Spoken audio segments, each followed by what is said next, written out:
Avast, ahoy, and g'day once again to ye, my lords, my ladies, and everybody else not sitting on a cushion or in a well-defined gender bracket. I be Josh the Pirate, and with me I have me hearty crew. It is said that she is responsible for over 70% of the global supply of Werther's originals, and that she can speak in Braille. It's Darius Ardanna. According to legend, he is the 5th reincarnation of Catherine the Great, and he can transform into a 1997 Ford Fiesta.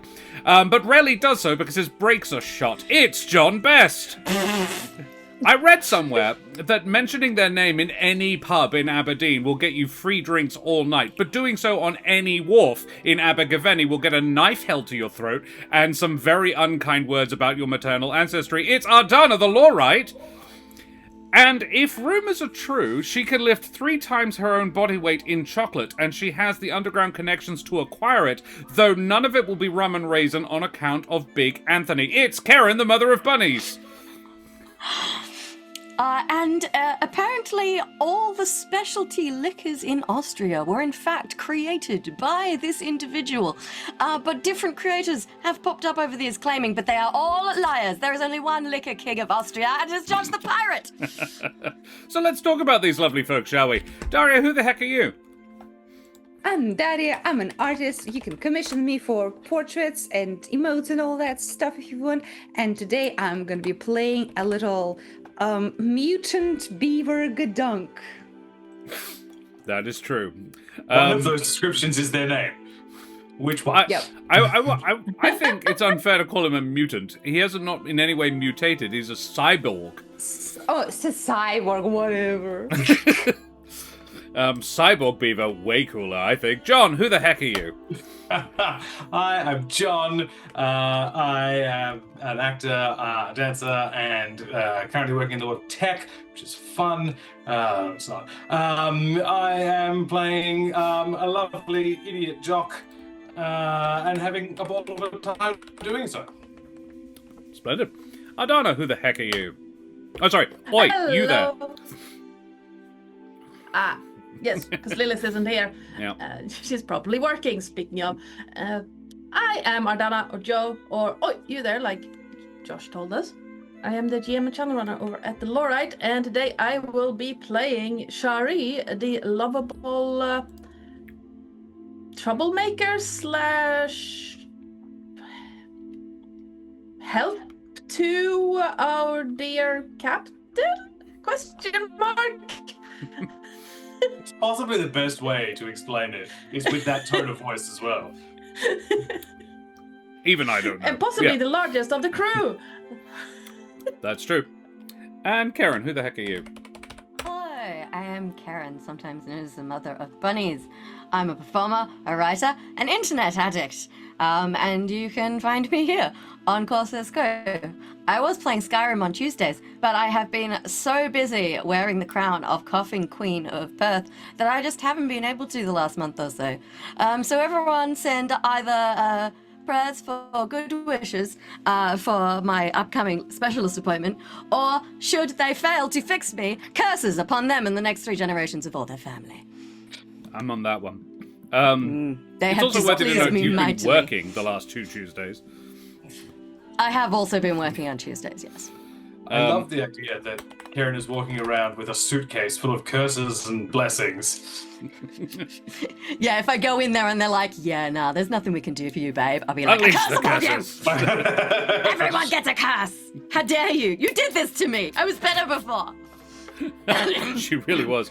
And I be Josh the Pirate. You can find me here on my channel, Corsair's Cove, where I run D&D and other RPG-related games with my lovely wife, Karen, the mother of bunnies, and all my splendid friends. But you probably knew that already, because you're here. You've done it. You've come. You've been. You've joined. Slap the subscribe, mash the follow button, do all the things, you bloody champions. If you like my majestic voice, but you think I could stand to tone the face down just a little bit, you can find me in the podcast There Be Dragons, where I play the infamous and deadly pirate Scan Felspar und his little dragon, Rosh.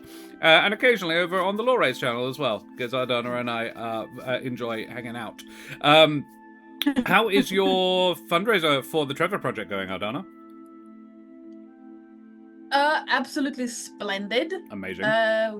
We are fast approaching $1,000 raised. Hell yeah. Well, I say that.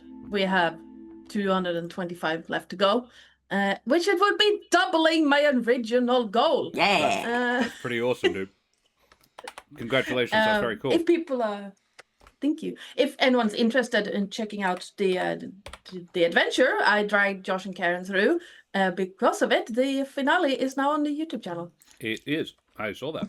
And the other thing that I want to mention, not sponsored or even really affiliated that much, but our lovely friends over at Every Trick Books have currently got a Kickstarter going for which the lovely Kate O'Sullivan is a contributor to as well.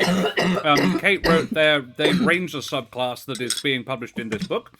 The Kickstarter is for Mongo's Marvelous Mid-City Market, which is a huge collection of vendors, basically. So you can, they're pretty much setting agnostic, so you can pop them in wherever you want. So if you want a fun shop to put into your TTRPG campaign, this book is just full of them. And yeah, it's really, really cool idea. I think it's an excellent concept. I've backed it, and they've already hit a stretch goal, so you're already like getting more than your money's worth if you back it. But we are really wanting them to get to a particular stretch goal, because one of them is for 3D print files for some of the monsters and stuff in it, and I really want the Lamington mimic 3D print file. So yeah, link to the Every Tricks book website up in chat if you guys want to go and check them out. Also over on Kickstarter, Mongo's Marvelous Mid-City Market. Check that shit out. Back at your leisure. Karen, would you mind telling us about the Ukraine, please? With your microphone on. Sorry, I was coughing. What a shock, I know. So out of character for me. Yes, you may have heard about what's happening in Ukraine. There's been a war on, which is way more shitty than all the coughing I've been doing. I think we can agree. So if you have any spare pennies rattling around your digital wallet, you can follow the link in chat and donate it to the Red Cross Ukraine Crisis Appeal. And they will take it across the digital ocean to Ukraine and put it to work, helping people stuck in a shitty situation. There you go. So if you can, that would be really cool of you to do. Awesome. Thank you very much. We are affiliated with the wonderful folks over at Troll Lord Games, TLG. They are the creators of the Castles and Crusade system. They've got a fantastic player base and a really strong support structure for the online TTRPG community. So check out their wonderful stuff at trolllord.com. They also give us regular things to give away. We have all the exclamation mark socials, which I'm still 5 years on, still struggle to spell. We have a YouTube if you want to check out all the previous episodes you may have missed, including all the previous episodes of this adventure, and the other Teens in Space thing that I ran that Ardanna was in. And we have a Discord if you want to come and hang out with us, as long as you're not a bot. So there we have it, all of the things. Bots will be banned. What the absolute heck happened last time? Great question. I might struggle with some names on this one, but I remember more or less what happened, like it was just yesterday. So, after being marooned on this verdant moon next to the pleasure planet, Gedunk was separated with the group of our rivals. Did they have a name? I forgot if they had a name. They didn't have a group name, just sort of the rivals or the assholes or something like that is what you tended to refer to them. Yes, indeed. And the rest of our lovely little party is with our ship somewhere else. With our sail, sun sail. And the issues began with the fact that the rivals' sail was very much battered, and while we were trying to fix things, a tiny creature, very similar to Gedunk in stature and technology, very similar to Nuozo, came over, and it was Ticktick. It was a tiny little bear-like creature, not at all affiliated with any Wars in the Stars or anything of such akin. Exactly. And yes, and Ticktick and Gedunk became fast friends immediately, they spoke the same language, that being snacks, and tried to find the way to their friends. Meanwhile, the friends in question had less of a successful interaction with the little bears, and it became a bit of an issue when they started fighting one of those guys. And sooner or later, we all congregated at a ship that Ticktick brought Gedunk to. That is a private ship with private security run by a human called Cyrus. Yes. Very suspicious fella, very businesslike, very suspicious, and he had a bunch of guards, including Bulgus, who was a lizard. I almost said lizard folk, but he was pretty militaristically angry and suspicious of us. And they had, aside from a bunch of other Ticktick's brothers and sisters, they had a scientist, an evil scientist called Kern, who is in this. Yeah, of course, yes, You don't yes. know that. Allegedly, evil scientist Kern. And it turns out that they had a bunch of these little guys on board, experimented on them, gave them a bunch of drugs. So, that's cool, I guess. Fun drugs. Nice drugs. Free drugs. Yeah. Free drugs, free invasive surgeries.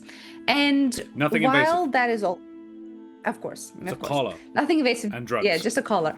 Yeah, and drugs. Yeah. And while Gedunk was Was it stuck? exploring that, the similarities to how his own life began are quite striking. But while that was happening, the rest of the rivals and friends showed up, and one of our rivals, what's their name? I forgot again. Valley, Grix, and Dink. Valley, Valley, right? The Nepo baby. Yes. One of them is a Nepo baby whose family name is well known to Cyrus, and Cyrus immediately was like, "Oh, I'm gonna take you to your pa." Yes, and we became more and more suspicious with every minute. The gang wants to grab Gedunk and leave, but Gedunk is lured in by the similarity to his own origin story, and he is exploring the inside of the ship where Ticktick and his fellows sleep. And that is where we left off. Pretty much exactly right. Thank you very much, Daria. The only other thing, and I can understand you not knowing this because you weren't there, when Gedunk was inside, seeing the it's not a cell, but it could be a cell for these little guys. Another one was carried out of the forest by a skitchling, which is kind of like a giant humanoid spider.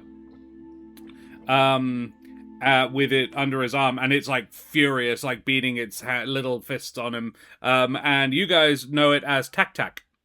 Yeah, you don't. There's a few others. You are aware that, Tac-Tac, Stump was the one that you were interacting with mainly, but the first one you met was called Morrow, and Morrow and Sharee do not get along. So, Bitch stabbed me. only a little bit. That's a little stabbing between friends. We're Well, not friends yet. Not with that attitude. So, guys, I think we let us tremulously at first, and then with mounting heat and passion, boldly go where only the people who evolved there have been before.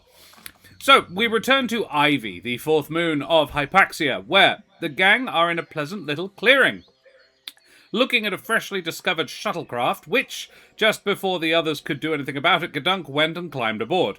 A gangling skitchling has just carried one of their newer companions, a furry little guy named Tac-Tac, out of the forest under one arm, and it would seem Valley Grix's parent is somewhat important and maybe not 100% legit.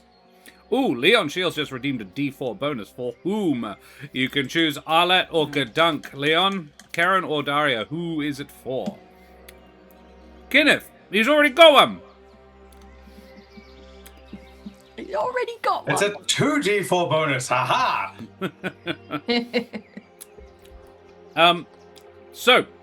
Yeah. I will stick with the party who are outside the ship at the moment. Gedunk is, still checking out Ticktick's room. So Kinneth, Arlette, and Sharee, there is a hitherto unknown skitchling. He's about 6 foot, but it's mostly limbs. I give him, I still get, fine. John gets 2. Yes, good. Mainly arms and legs. He's only got 2 arms and 2 legs, but in all other regards, he basically looks like a big spider. He's wearing a black. His body is covered in coarse black fur, and he's got a red waistcoat on, which looks kind of incongruous because it's the only clothes he's wearing, and it's definitely designed for a human. He's got Tac under one arm. And Tac seems pretty pissed. Standing at the top of the ramp of the ship are a pair of Loricatorians who look like, I would say, skinks, but like humanoid skinks in like mecha suits. Neither of them would be more than a couple of feet tall if they weren't in the suits. But in the suits, they are like full-size human. One, Bulgus has a full, power rifle. And the other is covered in, pistols. So it looks like he could just, and in slots in his armor and stuff like that. There are so many, furries in mech suits. Well, scalies in mech suits, yes. So, what do you do? Well, seeing the annoying little shit getting carried by a spider thing, and that's not the one that you hate. Happy. It's Tac. Okay, you don't like Morrow. The annoying little shit. The less annoying little shit being carried by a spider in a manner that this little bear thing really doesn't seem to approve of. Sharee is gonna step up in front of the spider thing and just... You're across the clearing from it. Okay, well... Are you gonna move closer? Are you gonna, dash over? Yeah, she's gonna move closer and then shout out this, what are you doing? The rifles this spider come thing? up. You get guns on you. As you begin to... I think seeing a gun being pointed at a friend like Arlette is just like, oh, okay. And is gonna rush over and be like, hi, there's no need for that. We're super friendly people. Just a little curious about why you're carrying away the little guy there.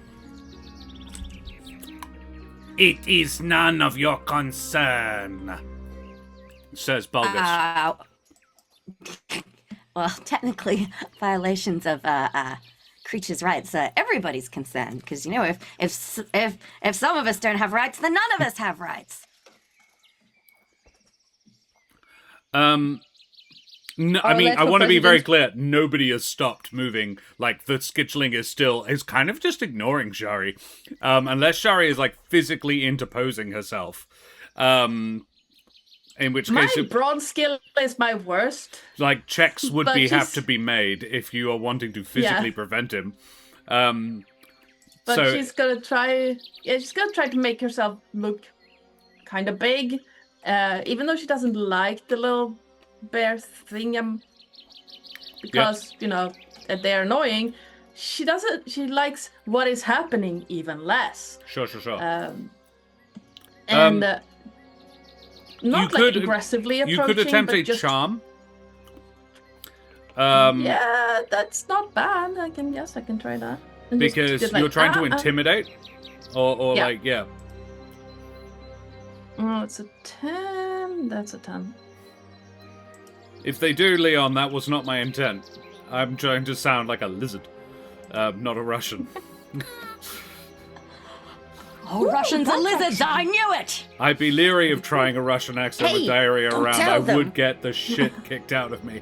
You before. You did before, and I did. I'm not opposed to seeing that again. Oh, okay. It's very funny every time. That's a 9 on a 9? D10. Wow, okay. What is Horace's? Okay. He's also a D10. And he also rolled a 9. Alrighty, he draws even with you, basically. He stops and looks up at Bulgus and says, "Is there reason you not shoot?" Yeah, because he's not an asshole. You don't know. He could be. And Bulgus actually, like, chuckles. He's just like, no, that's true. I'm pointing a powerful gun at an unarmed teenager. And I may use it. I have yet to decide if I will or not. If that makes me an asshole, I'll own that. Is all these sort of expressions that go across his face. And then you hear from inside the ship, Wait, who's shooting? No, we don't need to shoot. And then out comes Cyrus. It's like, hi, what's the... Oh, good, we found another one. Amazing. Yes, Bulgus, my good man. There's no need for that. Look, yes, thank you, Horace, bring him up. Please, my dear, please stand back. Everything is absolutely fine, I promise. We are actually here to help these creatures. How Well, are it you? doesn't look like it wants help. Yeah. Yes, well, an awful lot of people don't. Until you help them. Normally kicking and screaming isn't a good sign that they need help. What They sort of do. help are you offering? Have you ever heard of one of these creatures before? They're called Nanuq. Did you know that? Do No, now. I know I got stabbed by one, so they are very capable of defending themselves. Yes, they are. However, they can't leave this moon. They're trapped here. So don't The force planetary them. well, I'm not... They haven't been given the opportunity. They aren't being free to live their best lives like the rest of every other sentient species in the galaxy. They're clearly intelligent, but they haven't been given the opportunities. The planetary authorities of Hypaxia leave them here. They are kept quiet, secret. They don't want anyone knowing about them. Why not? We're here to help them. We're taking a small population off-world. We're going to educate them, show them how the rest of the galaxy works, show them how the rest of the system works, and then they can come back and do as they please. It's sort of an experiment. We're seeing if they actually would like to. We can't know for certain if they would or not, how they would integrate or not. So that's what's going on here. I can appreciate it probably does look a little bit suspicious. So yes.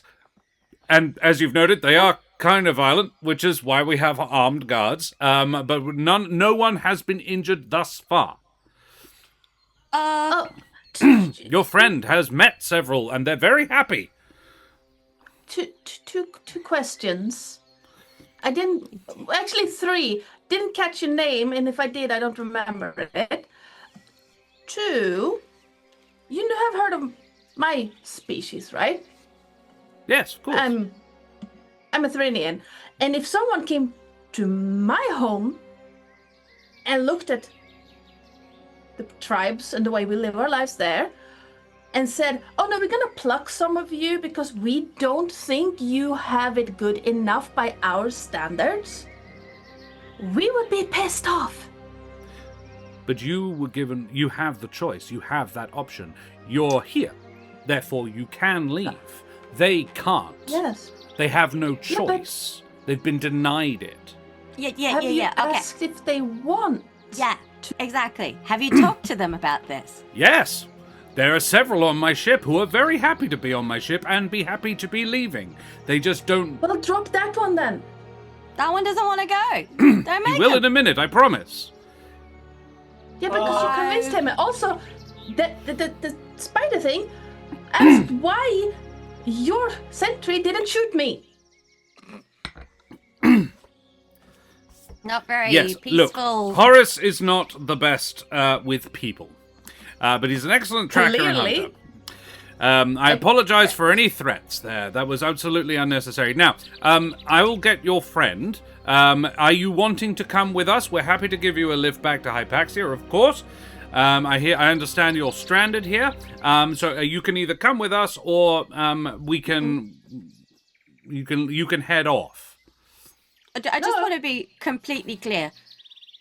Did the Nanuqs on your ship agree to go on the ship before you did anything to it? Well, look, let's get one and ask, shall we?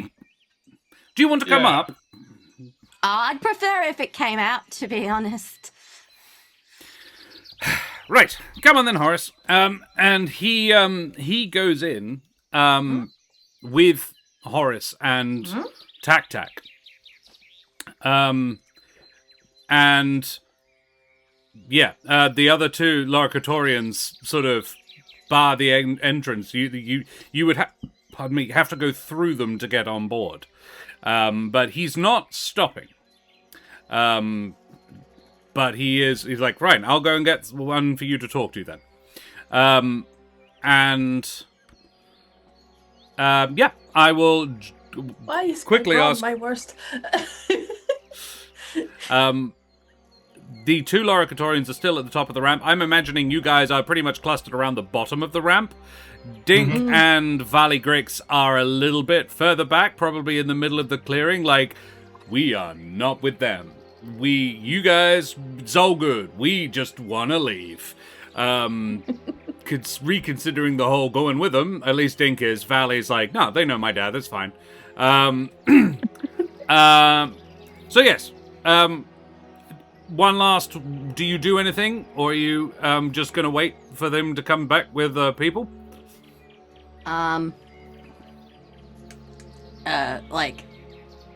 Arlette's gonna turn to Sharee's like, I just wanted to check that we're on the same page. It sounds an awful lot like they're like brainwashing them or something.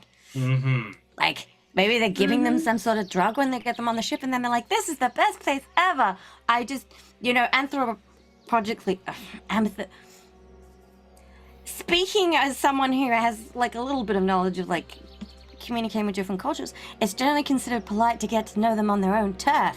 And then you're like, hey, this is what my turf is like. Would any of you like to visit? Not just, here, let me carry you kicking and screaming onto a ship. I'm sure you'll love it once you're there. Yeah, that's not cool. Yeah. I mean, I don't know what we can do about it, but we should do something. I mean, also, isn't Gedunk supposed to be on there? We need to find out. Well, that too, yes. I mean, I can probably. I look big. It's mostly fur, because I can't fight. I can probably find a way to sneak in if there's a hole big enough, because I'm big. But I was meaning more along the lines of we could also maybe tell someone, like the police, people who are supposed to be handling this. Yeah, if we can get ourselves out of here in one piece, then yeah. we have our own ship. But I don't want to leave Gedunk on the ship. Yeah, no, we need Gedunk that's- first.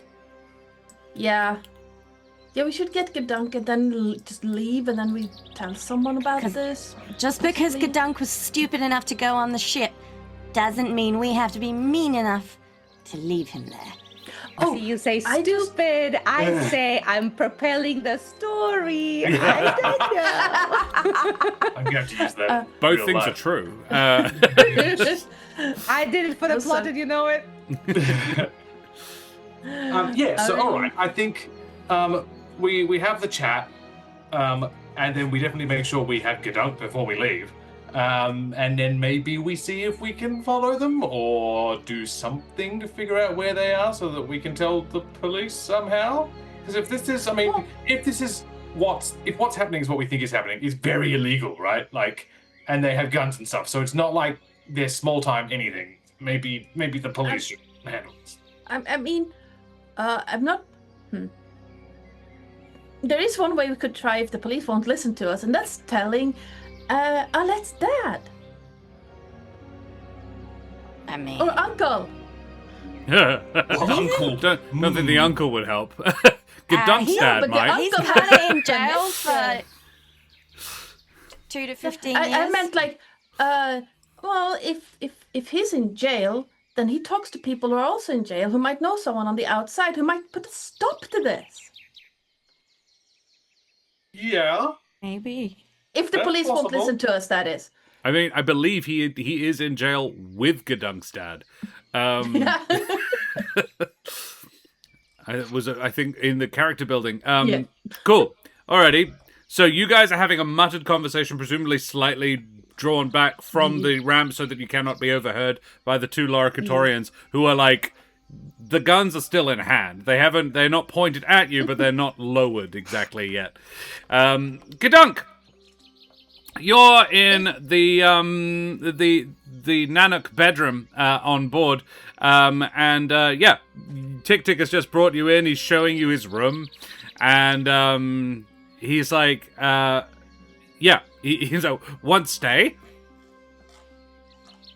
Because as I look around, do I see the condition of those other Nanuqs? Yeah. Do they look nervous or malnourished or damaged in any way? What's Pretty their chill. vibe? Pretty chill. Yeah. One's reading. Reading. Okay. Yeah. It's definitely Mary Shelley. It's definitely Yes. yeah. It's Yep, definitely yep. Frankenstein. Yep. Yeah, an old classic and like Very leather on the bound. nose. Yeah. One is two of them are playing a game of some sort. You would guess possibly checkers. The one who's reading is like lying on a pile of hay in their little cubby. The other two are sitting at a little like it's a tiny table just designed for like one person to eat at. But yeah, they're sitting at that, and yeah, they were stoked to see Tick-Tick. They look like some people who are just chilling on their day off. Nice. I say, yeah, wow, Tick-Tick, this is a nice room. So, do you travel with these guys? What's up? We go see soon. Oh, first voyage. How exciting. Where you wanna go? Star. Space. Just any. Okay. No many. Specific plan. Not- Cool. Not cool. here. Do you hate it here? See different. Yeah. Here I nice, respect but it. see different nice. Yeah. Then come back. Cyrus is the captain, huh?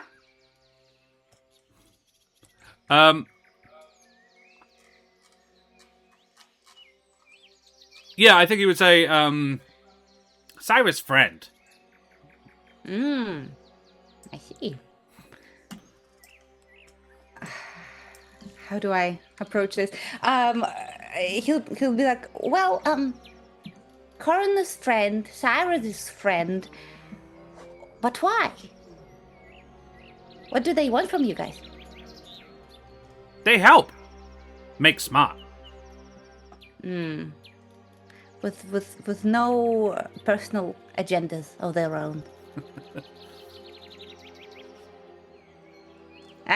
Don't worry about it. Checkers, and I sit down to play with it. Yeah, I'm okay. not gonna make this easy for you guys. I'm staying there playing checkers. He's having a great time. He's a little bit high.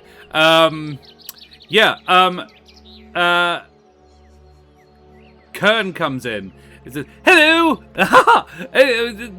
Hello! Tick-Tick, can I borrow you? Tick-Tick, help! Oh, we just started playing checkers. What do you want from him? I'll have him back very shortly. Tick-Tick's like, come! Oh, yes, I suppose. We found a friend of yours! How marvelous! But we need you to help calm him down. He's very agitated. Can I come and see? Yes, of course. You are shown into the room across the hall from this room, and it's very clean medical suite. Not like the surgery that you were created in. This is top of the line medical equipment. Yeah, very, very sterile, very clean, extremely neat and tidy.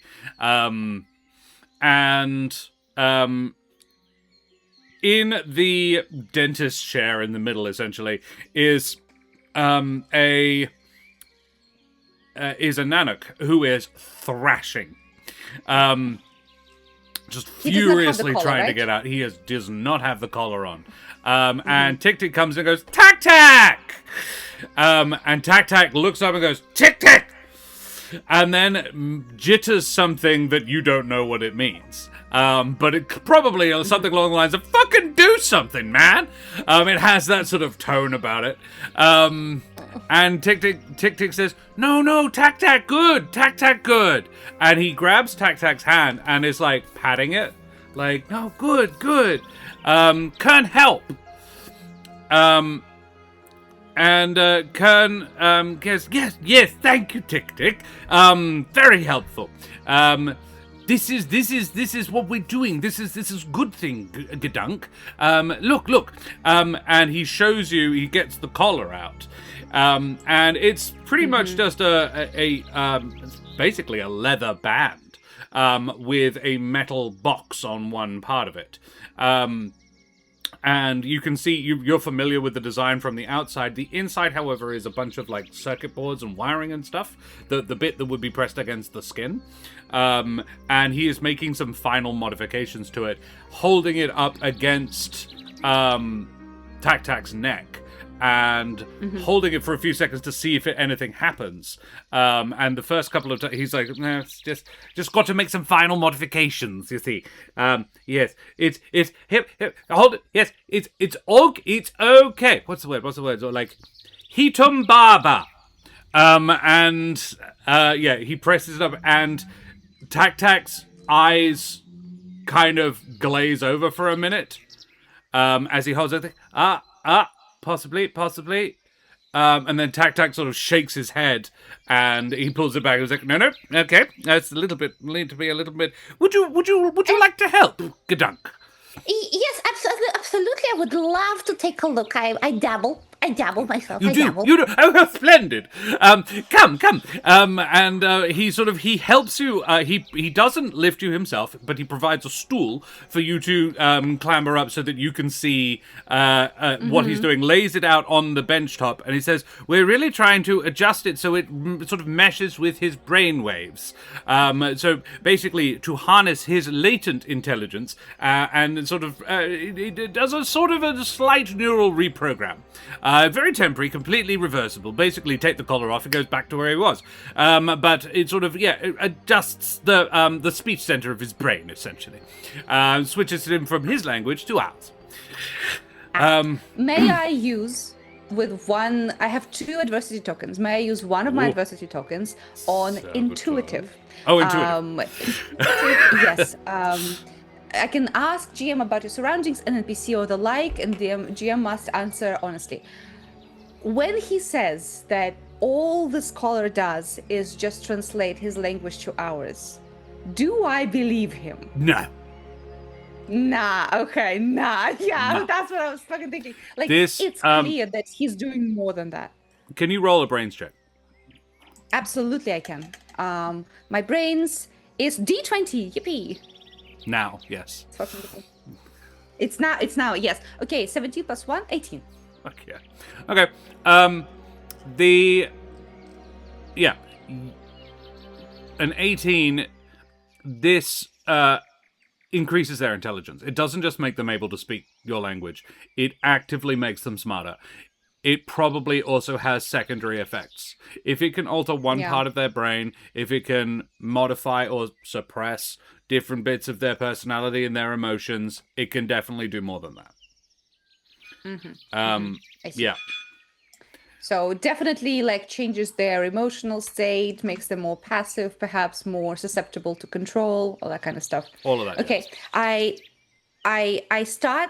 I get my welding torch out and I start like suturing, and I start like working on it, fully like trying to sabotage it because I do have saboteur as well.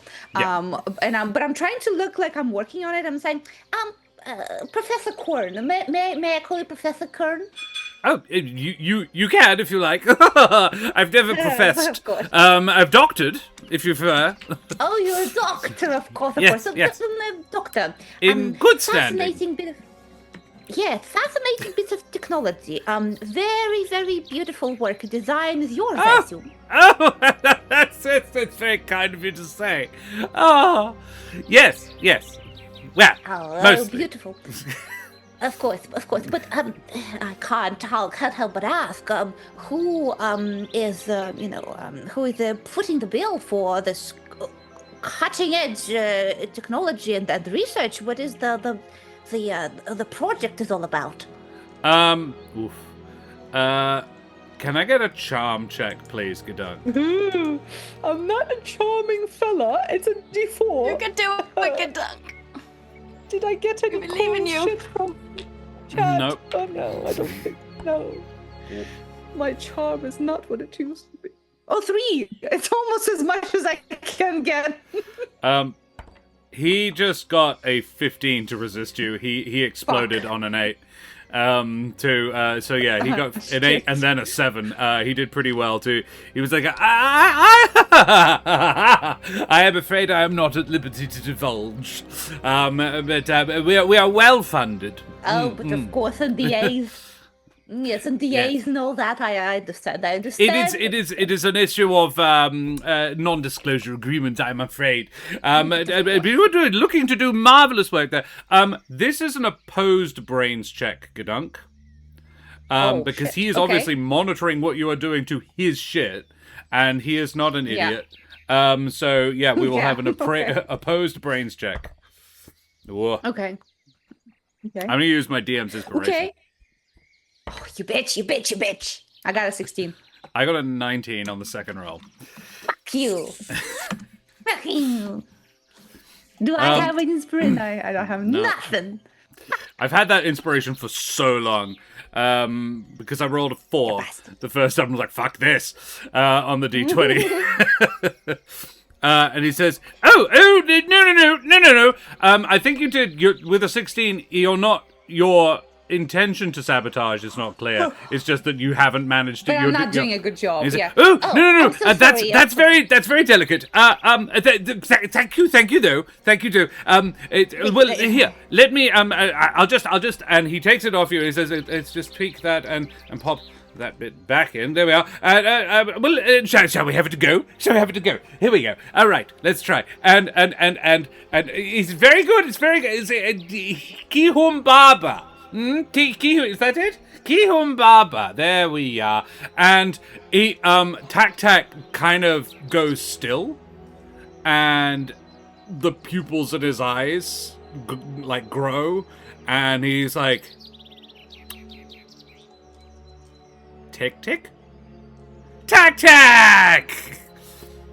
Tick-tick, I feel funny. Oh, splendid. There we are. Aha! Hello. I'm sorry about all that. Probably very stressful. Yes. Now, but you are good, yes? Tac-tac? Kern, nice to meet. Kern, Tac-tac, yes. Good. Tac-tac, isn't it nice to be here? Yes, much nice. Good, yes. Would you mind awfully just going out and telling some folks out there that you like it here and would like to stay? And Tac-tac goes, okay, I tell. Nice here. Not smelly like forest. Oh, that's a good idea, Dr. Kern. I think there's some tension outside. I hear.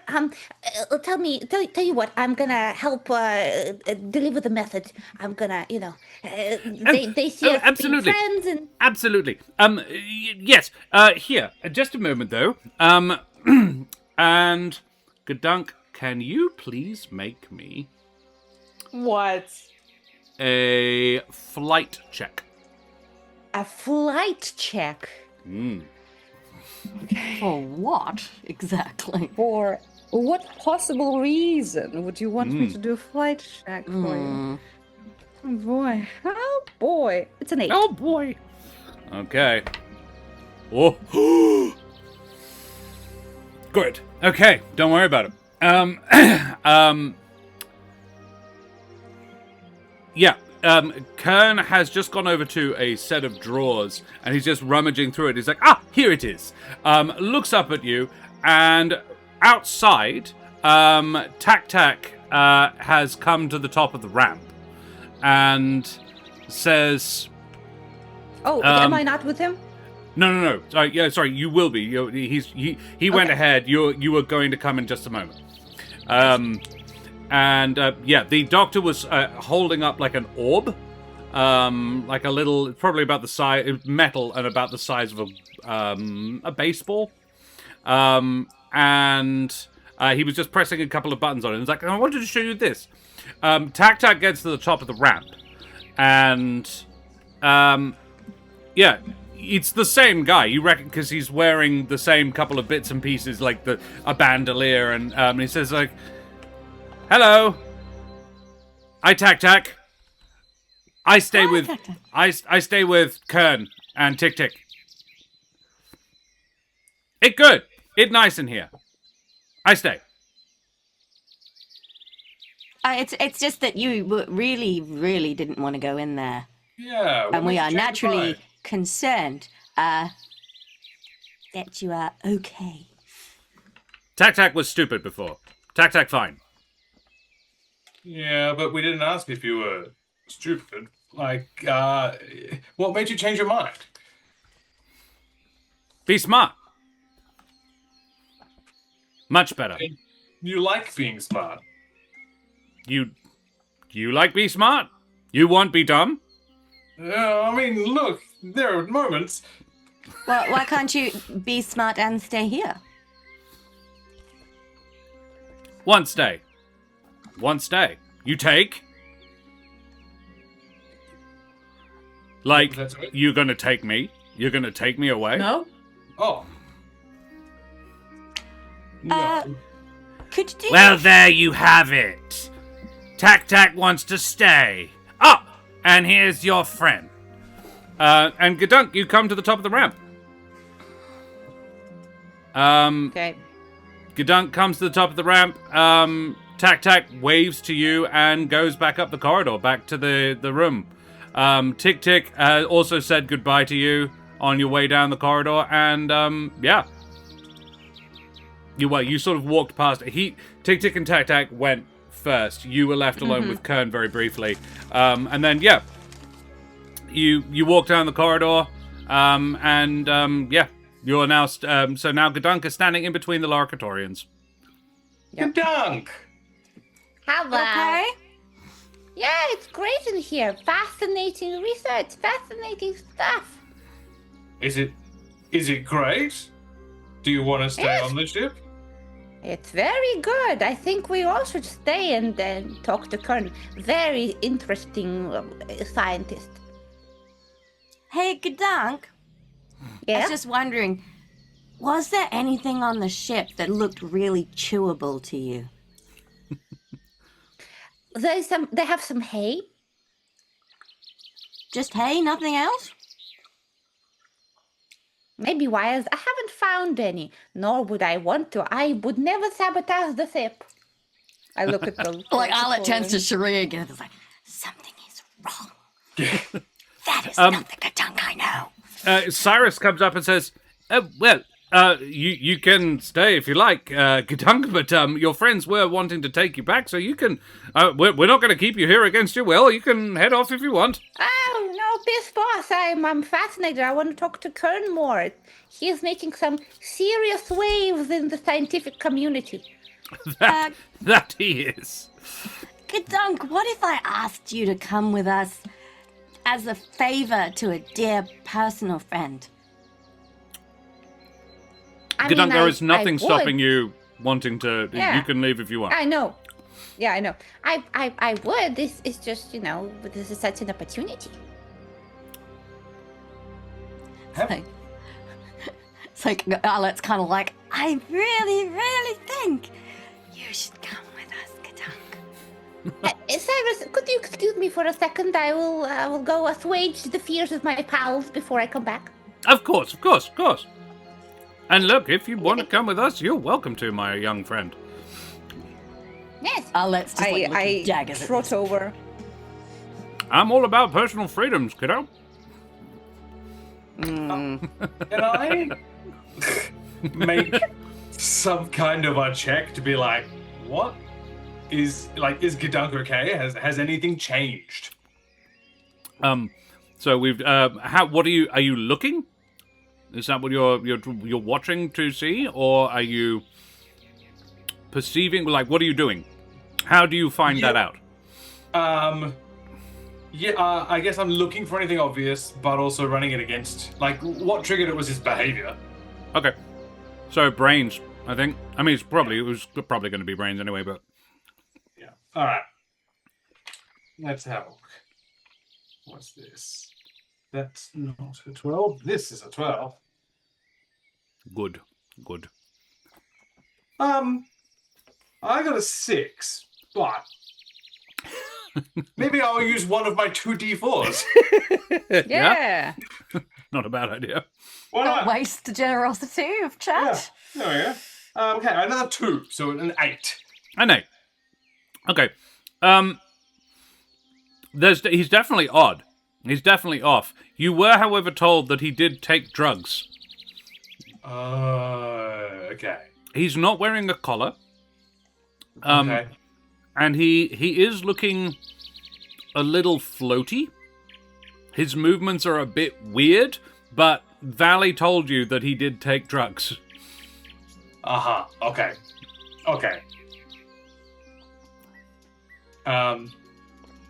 So I guess I'll be like, oh, Gedunk, hi. And I will make the assessment. If anything, Kinneth, I would say, with an 8, you think maybe his cybernetics are a little bit twitchy from the drugs? Because he's moving a bit funny, like the robotic parts of him are off. Okay. Okay, I don't know if I'm allowed to know this, but when he was fiddling with that orb, does that mean he's like sending like radio waves that put me on the fritz or something? Like, do I feel anything? Do I notice anything about myself? The orb sort of flashed quite brightly, but that was pretty much all it did. He said it's a sort of a photography device, is what he explained. It's sort of I just wanted to capture an image, to remember meeting you. Sure. Sure. And then he said, "Off you pop, my young friend." Okay. And nothing happened to my memory, like a Men in Black type thing. I'm all right. You think you're all right? Okay. I'm gonna be like, hey, Gedunk, let's get you back home. I don't think it's a good idea. No? No.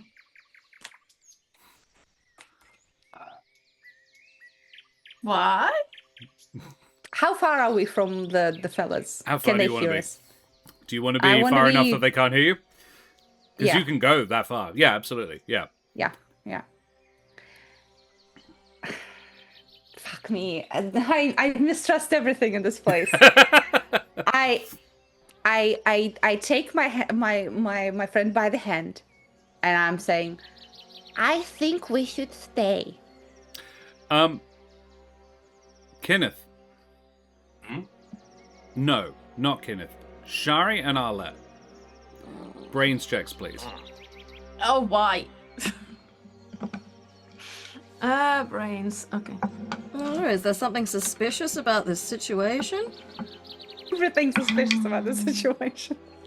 6. 6.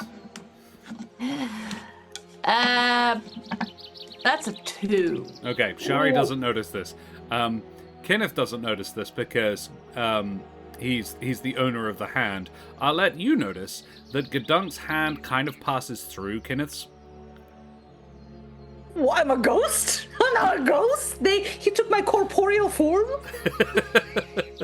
Like he's a What? hologram.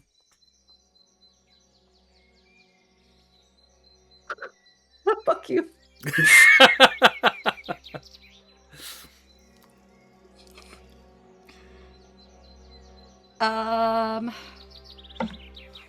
Yeah, how to handle this?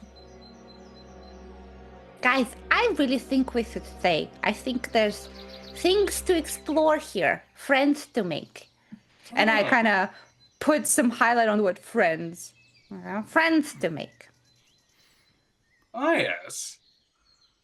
We know how much you value making friends. Yup. Especially when they're so similar to me, the Nanuqs. We have a lot in common. A lot in common. Yeah. I don't suppose that's very surprising, I guess. Sharee's gonna give the two of you a look like, the hell drugs did I miss? I want to note, Kinneth hasn't noticed that Gedunk is a hologram. Arlette has. Is there a way for Arlette to kind of walk over to Gedunk in a way where, like, the peeps in the ship aren't going to see exactly what she's doing? Yeah, sure. So she'll make like, yeah, she's thinking about it. She's like, learn the ship, turn around, and then kind of get herself between Gedunk and everyone else, and then kind of just Demonstrating vividly to everybody except possibly Gedunk, who is not aware that he is currently a hologram.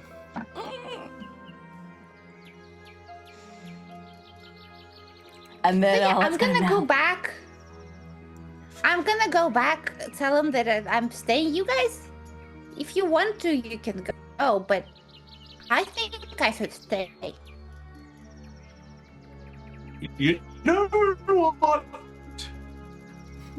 Maybe we should get on that ship. Because I know my friend Gedunk went onto that ship, and now this is happening.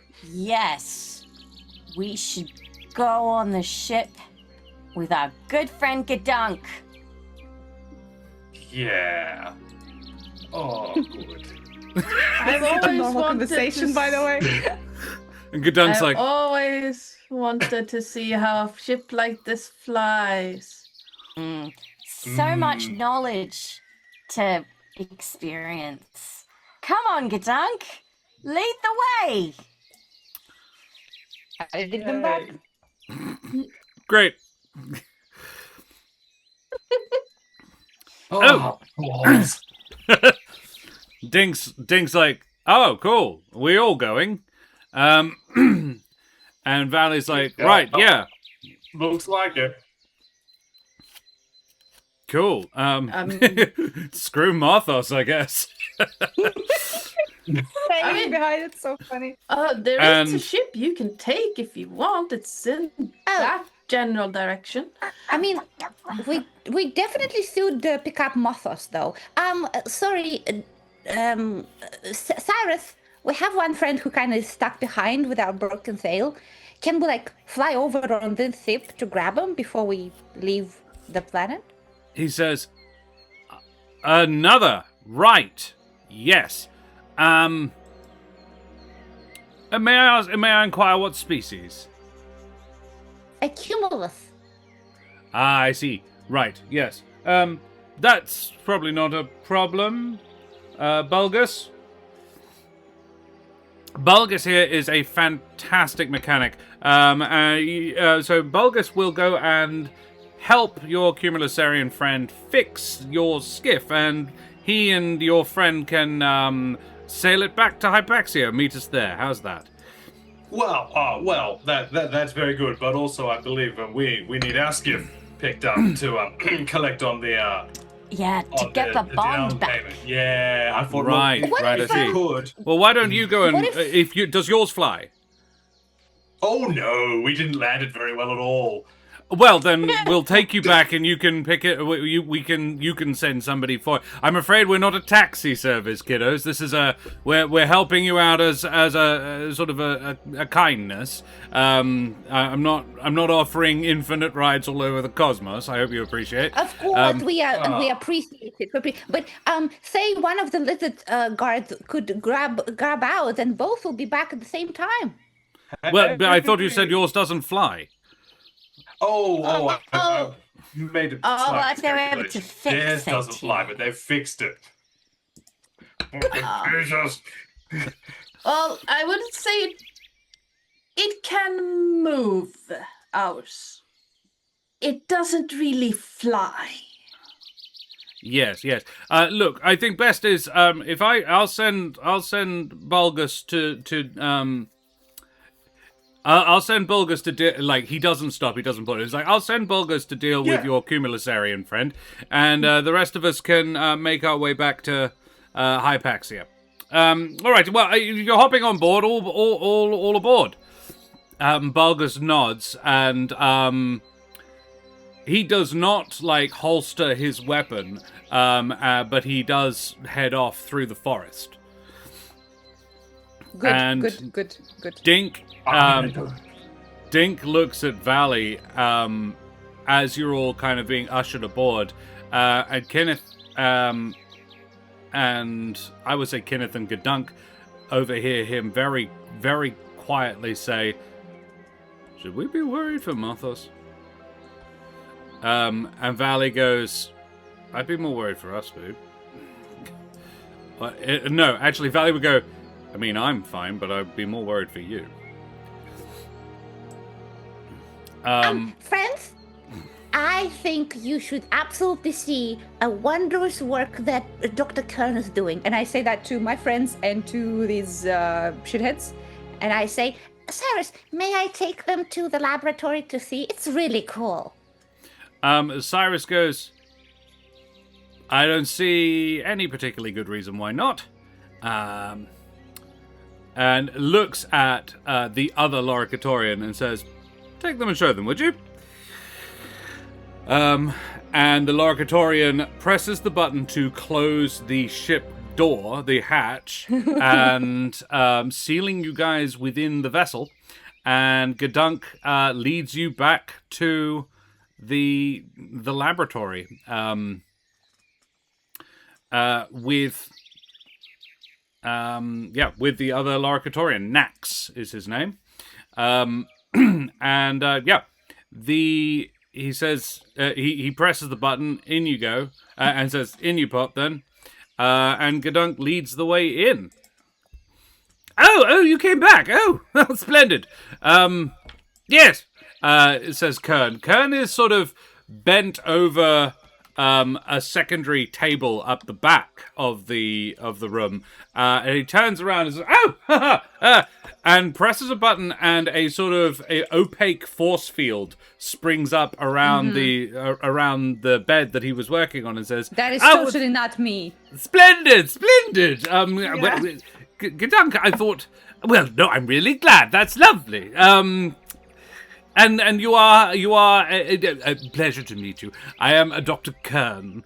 This is an Ardanna, so he is a mole-like individual, quite rotund, and quite huge hands, but not surprisingly, not very dexterous fingers, and massive glasses, sort of that he regularly has to slide up his extremely long nose.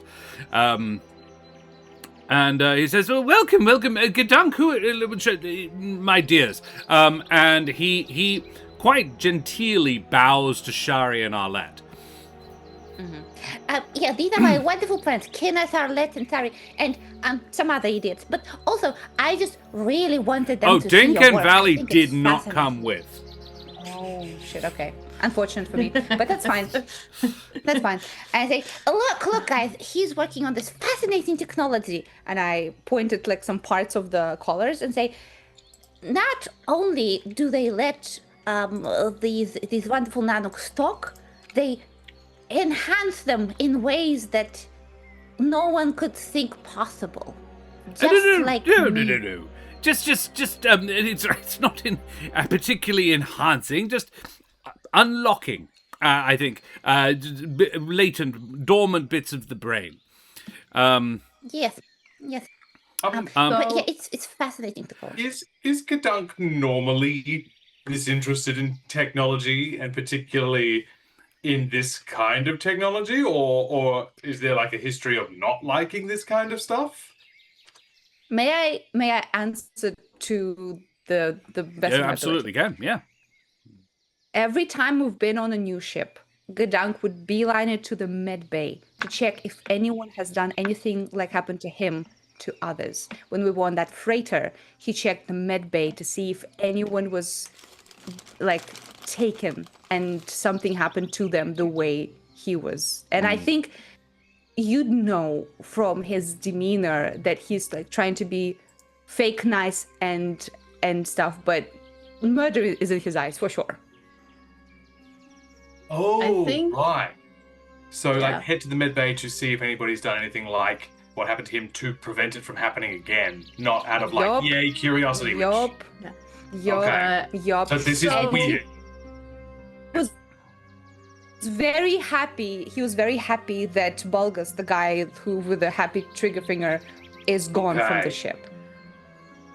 So knowing that, and so Therinians have a little fun drawback. Mm. A -3 to find tech skills. Sharee is gonna reach for this and just go like, "Oh, that's fascinating! I've always wanted yes, my dear. to see how these work." Without wanting to be in any way rude, when it's not attuned correctly, it can actually cause significant brain damage. If you inadvertently press it to your skin or something. I just be excessively careful with that because it could really hurt you, and I definitely wouldn't want that. Then the door opens again, and Sharee's skin is. Ticktick comes in. Gedunk! You stay! Ticktick! Yes, of course I stay. Hey, can I hug him? You can try. I do. I try. You hug him, and he go, "Ah! You floaty!" Oh. I am floaty, aren't I? Why did that happen? That fun. Are you feeling okay, Gedunk? Yeah, You're not normally this is strange. vaporous. Yes. And Kern is looking at Nax. And I don't show any like anger or worry on my face and say, Well, that's pretty neat, but I mean, this is kind of awkward. I do need to go to the toilet. that is all taken care of. What? How? Did you touch my booty?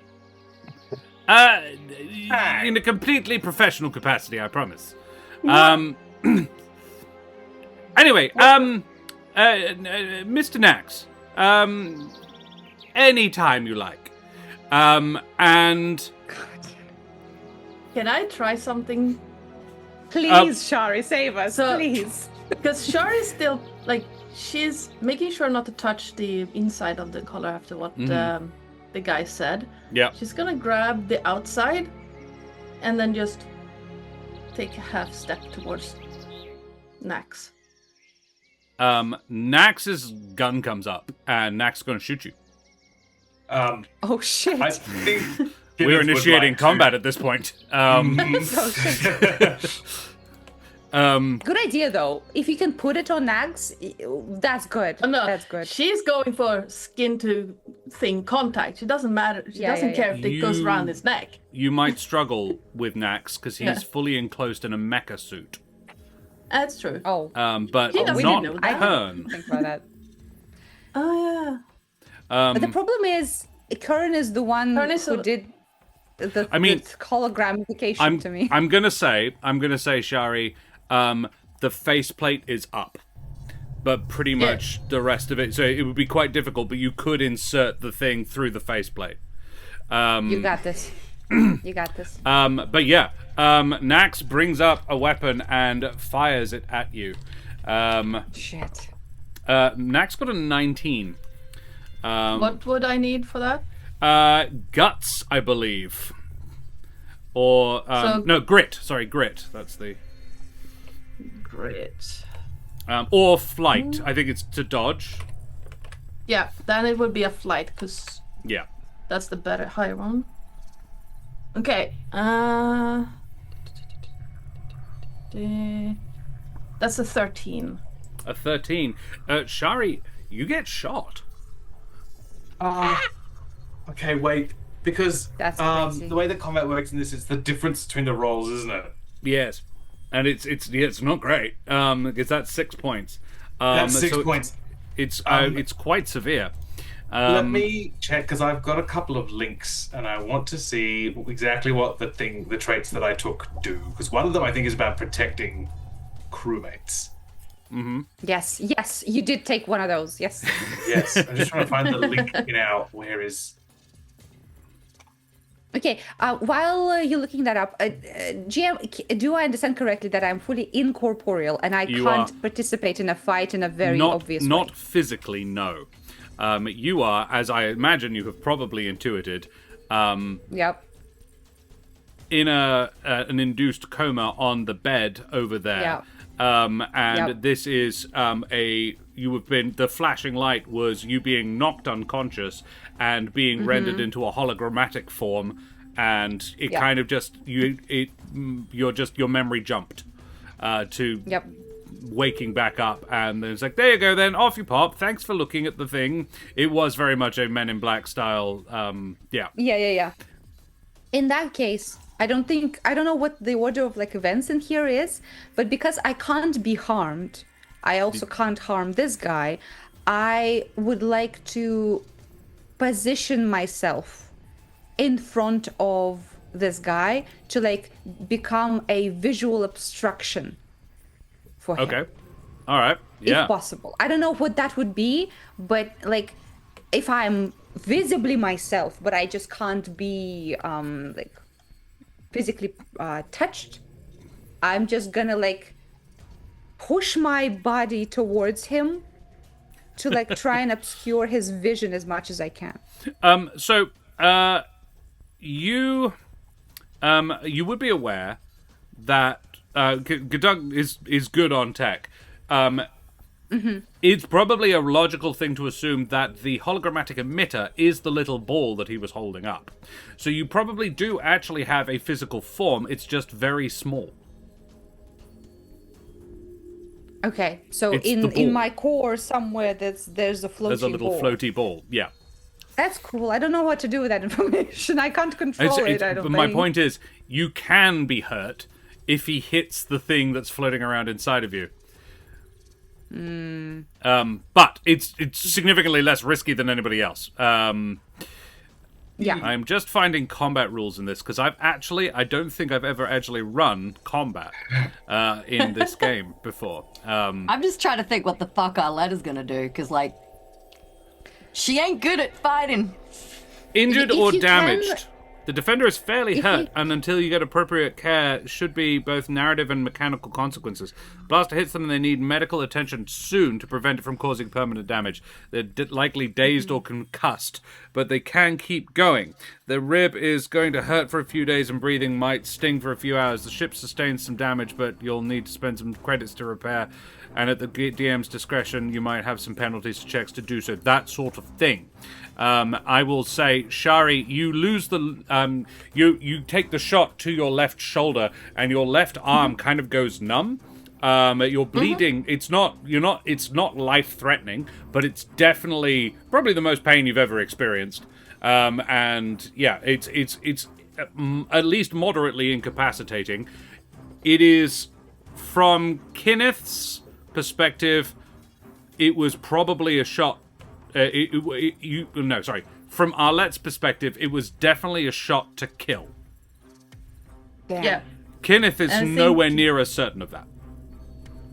Oh, I think Arlette has a natural avoidance of so any combat seems quite like more aggressive, I suppose. Yeah. Yeah, I think that as the shot, like she sees the gun come up, and he's ready to fire, and she turns, and as it hits her in, because her second best stat is grit. Yeah. She's just hunched over. Her arm is completely like dangling, not usable, and you could just hear Sharee just deep breaths to just stay there in the moment and not just collapse. Yeah, absolutely. In fact, let it. Can we have that grit check, please, to Sure. make that? Yeah, That's an 8. an 8. Yes, yeah. You are holding it together, but it's mostly it's what you've got right now. Yeah. Arlette, Kinneth, Gedunk is sort of trying to further obstruct this guy. He is looking for a shot. Gedunk, I'm going to say Kinneth and Arlette Yes. are relatively close to each other. Are you trying to block the shots on them, or are you trying to shield Sharee from further damage? Well, here's my question. Am I aware of my little steel ball being my center, so to I would say? assume you probably. Yeah, I expect when you figured out when Arlette pointed out that you were a hologram. Yes. Which was no, Arlette did Arlette point that out to you? I'm sorry, I wasn't clear on that. I mean, Well, I I pretty figured it out clearly when I demonstrated hugged. that. Yeah. I think it was only when you got hugged you realized that you were incorporeal, which means Yeah. you haven't had long to process it. Literally Okay. seconds. I don't know necessarily. You can make a brains check very quickly to determine if you know I'll try. what's going on with you. 13. A 13, yeah, you probably, like, okay, right, fine. I reckon Gedunk goes quite focused and go like, right, okay. Like, he's gone in bullet time, almost. And the panic Yeah. is setting. He's like, right, I'm incorporeal. What does that mean? I'm probably a hologram, which means I'm probably somewhere else, probably nearby, and it's a radio connection to my own mind. And so that means I can't be hurt, really, right now. And if they do destroy the emitter, which is probably inside me, I just go back to myself, which could be good. Yeah. Yeah. I will do a more of a risky thing, but I think also fitting with the animal anger, probably. Yeah. And that is, I'm gonna bum rush Kern, and I will try and with my ball hit his spectacles. Oh, okay, yeah. This is going to be an opposed flight check with Ticktick. With Ticktick, my friend Ticktick. No, my friend Ticktick. Okay, I'll do it. Ticktick's Okay. Oh, it's a flight 10. is- That means I get it again because it's a D10. Yeah. Whoa. hey. Huge. Okay, 12 altogether. 12. You, probably because you are incorporeal, managed to outflight Ticktick, who had a 20 in flight. Oh shit. Okay. Yeah, it's mainly because there's not much of you to grab, but Ticktick goes, no, not hurt Kern, and tries to get in the way, and Kern's like, no, don't, I'm terribly sorry about all this, Gedunk, you'll be fine, I promise, and it really is awful, and we did try to make you leave, and yeah, Gedunk, you are aiming to bop his glasses with your ball. Yes, so, I'm trying to break them with my steel ball, A and whatever fight check. breaks first. A fight check. Okay. and Kern is going to have to use his grit. Oh no. Or is he gonna use his okay, flight? my fight No, is he'll- a D12, which is He'll not use bad. his D12 as well. Yeah, his flight is a 12. Okay, 8. Oof, 8. 1. Yeah, you bop him on the nose. You take out his glass. Like, no! Oh gosh! Oh! Hey? Looks like... Hang on, how did he do that? He's a hologram. Yeah, a second blaster shot fires straight through Gedunk at this, because Nax is like, no, protect the doctor. Yep. Kinneth, Arlette, what do you do? Oh, wait, I would does anything like happen because of it? Like, what's The glasses. doctor's state? Well, Okay, so he is blinded. Oh, sweet. Thank you. Well, so yeah, you. I think the trick is, you beat him by quite a bit. You injured or damaged. The trick is you don't have the capacity to actually physically hurt him, really. Yep. But you have blinded him, so I will give a minus D4 to everything he checks from now on that requires eyesight. Huge. How's that? Huge. And that's completely fine. I was just also wondering about my bowl. Like, how am I looking? I think it's you're coming to the realization that you actually don't have any physical. You're not physically interacting with anything. And it's sort of like a ghost limb situation where, you can almost feel it there. So you hadn't noticed that you weren't touching stuff until you noticed that you weren't touching stuff. And now you are almost a little like hyper aware of it. And you noticed his face go through your chest. And then all of you almost weightlessly bounced off his face. And you fell to the ground, and you almost passed into the ground, and then bounced back up as your ball is like, all right, hang on, wait, everybody calm down. What the fuck are we projecting now? This is insane. Gravity works. Because it's a little ball with like an anti-grav field underneath to keep it at the right level while it whizzes around inside your physical form, or not, beaming out light rays. So yeah. You have not damaged it, unfortunately. You just bounced off his face. It's relatively durable. Kinneth? Yeah, I think Kinneth is going to step up to Nax, and I'm not sure if... look, the ultimate amazing goal would be to slap the gun out of his hands, but even if just he can just add a negative to his shots, that would be great. Sure, so you're going to try and wrestle him? Yeah. Yeah, okay. Angry Bird launch. Fight or brawn? Wee, that's a good question. It is fight. Okay. Let's have a look. He will be opposing with brawn. All right. I got a 5 because Okay. I'm protecting my friends, and I took the thing. I get +3 Ooh. to make that an 8. Alrighty. Kinneth, you managed to drag his arm down and knock the gun out of his hand. Nice. You needed that bonus, but you got it. Nice. He is festooned with other guns, but the gun is currently knocked out of his hand. He's got like 4 more on his person. But yeah, you absolutely wrench that arm down, and you've got that arm sort of locked in. You're kind of wrapped around it. Yes. Arlette? The guy that's just had the gun knocked out of his hand. Is there anything near him that I could tip over or spill or throw in his vicinity to maybe impede him retrieving the gun that he just lost? Because I'm not going to try and punch him because... You could try and retrieve the gun he just lost. Oh, shit, that's a better idea. Yes, get it, Yeah, get it. I'll fucking dive for The it. answer is no, because the place is very clean. Kern is a neat freak. So yeah, it's very tidy in here. There's no bubbling vials of mystery liquid Mysterious or liquid that I can flick in his face, large piles of surgical implements. Kern appears to be trying to do this non-invasively. So yeah, it's all tech, not biology. It's mechanics. But yeah, you can fling yourself at the gun and try and grab it.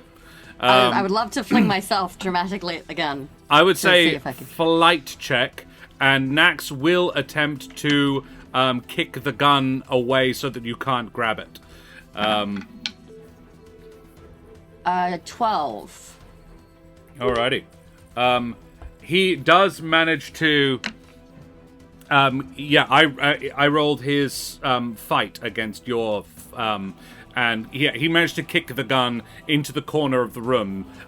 So you do not manage to grab it, but it is nowhere near him. He was like, "Don't want them getting a gun, Jesus!" He is now effectively your goal, not being to attack him with his own weapon, means that your goal is effectively met because you don't have it, but neither does he. He cannot pick that gun back up. Okay, but I am now lying at the floor. Oh, I reckon.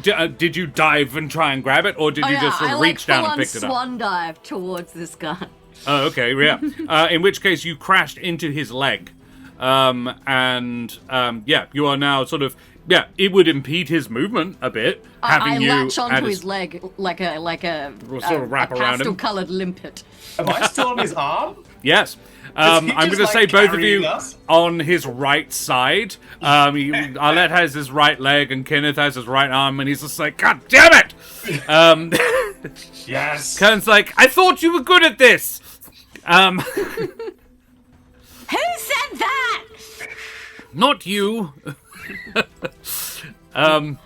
Sharee, we're back to you. All right. Try to save us. As the inciter of this. Take a gun. Okay. No, Sharee had a good idea of like smooshing the fucking thing into his face, but up to you, of course. Yeah. One arm completely limp and taking deep breaths to still like stay with it. Everyone in the room can just start hearing this rumbling noise from Sharee, because she's a bear and she is pissed. Ah. Good. Good. Holding the collar in the other hand, she's gonna turn around, and with its glare only reserved for the assholes, she's gonna look at Kern and then just slowly, like one step at a time, walk over to him and then just lift the collar up and "This goes on you unless you release our friend." So this would be a charm intimidation.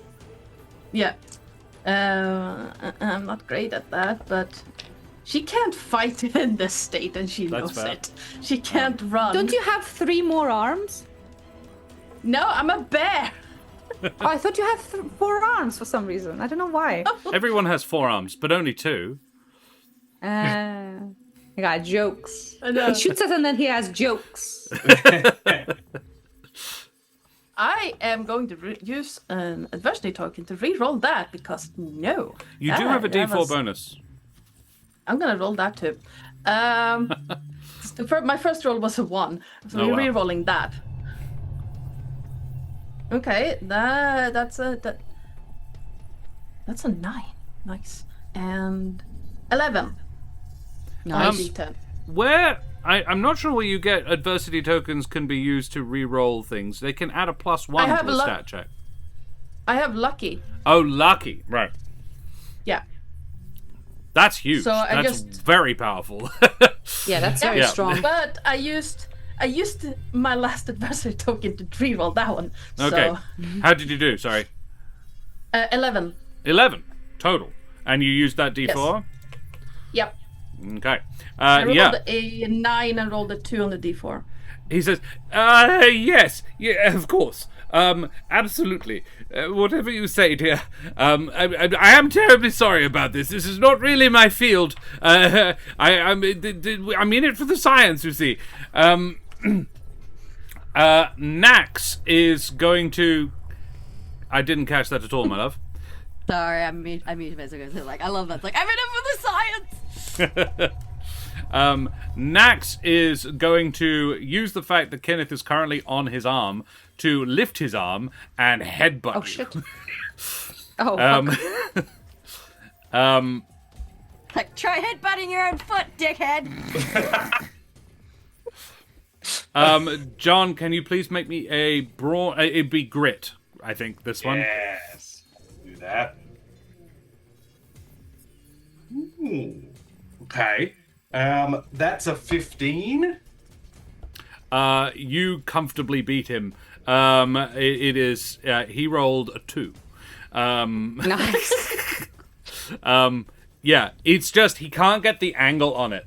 Yeah, you just sort of nuzzle into his arm and just grip on even harder, and he's just like, ugh!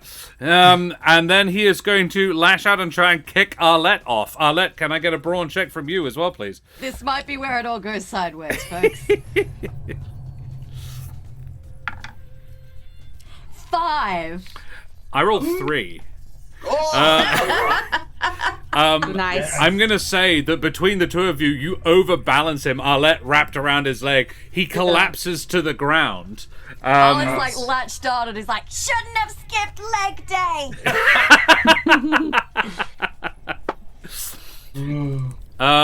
Yeah, very good. Oh God, no, wait. Kinneth is absolutely going to grab his weapons if they're readily available. Yup. I mean, you are, Kinneth, there is a gun near you. You would have to let go at least partially of his arm to do so, but you can grab a gun out of his holster. Yeah, I will take that. I just had an image in my mind of a space marine falling over. With a pair of teenagers wrapped around his legs. Yes. I've been playing too much Rogue Trader. The Emperor!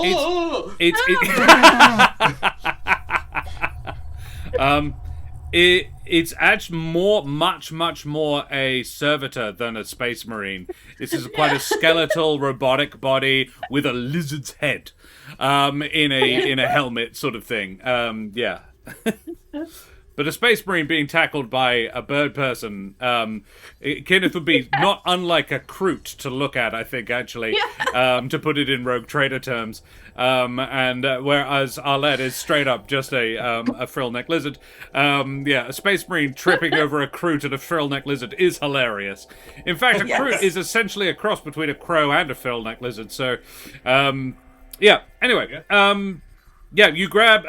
It would be a flight, fight, or brawn to grab the gun. I think let's go flight. Okay.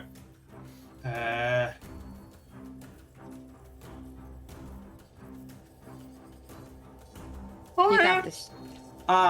8. And am I still protecting my friends? I think absolutely this is all about protecting your friends.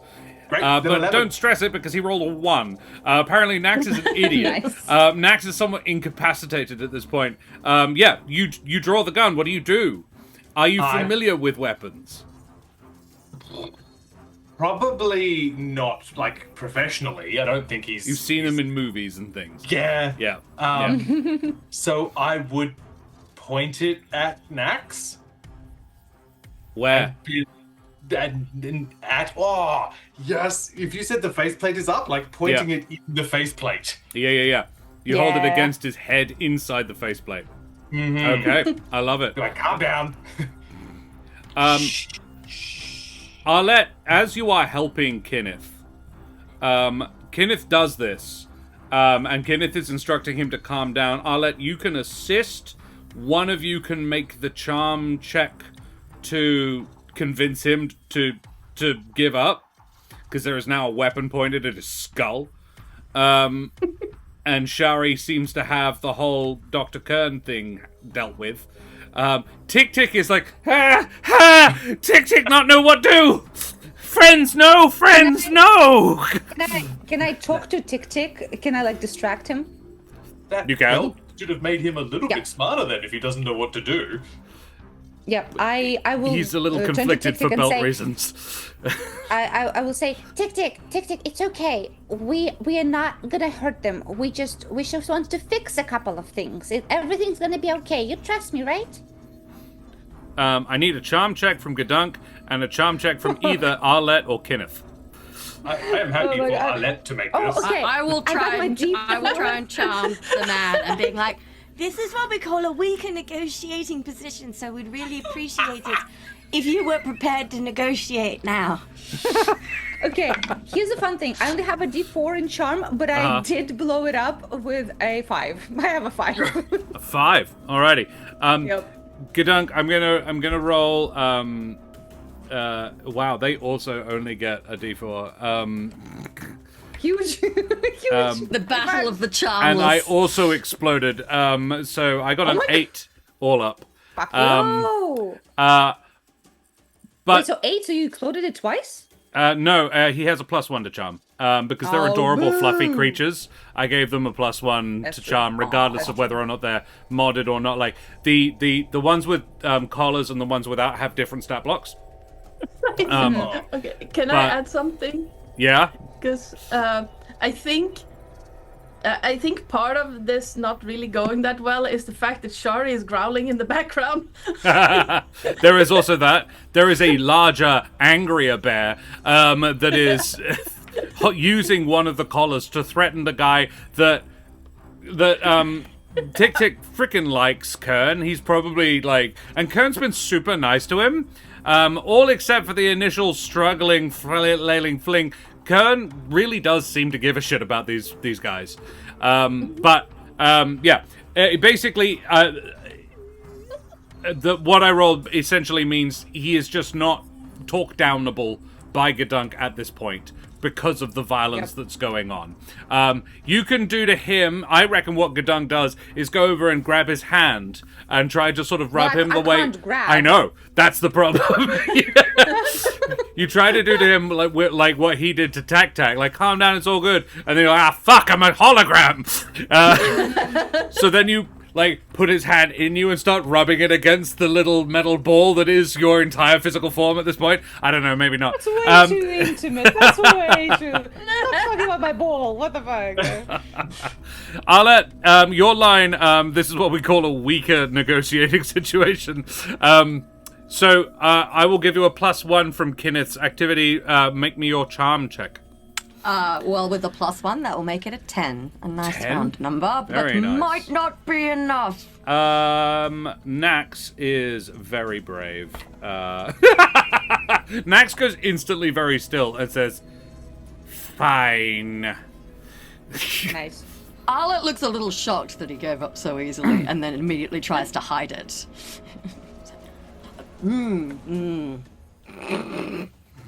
It's like, everybody calm down. We're going to negotiate. I think it might be easier if we negotiated with these two when they were wearing collars. No, we should not. Definitely. We don't know what's going to do to their brain. That's the problem. They have to be attuned to a specific person, and they can change your emotional state, probably make you a little bit more susceptible to control, but we don't know. It might kill them. Tick looks at you, Gedunk, like, huh?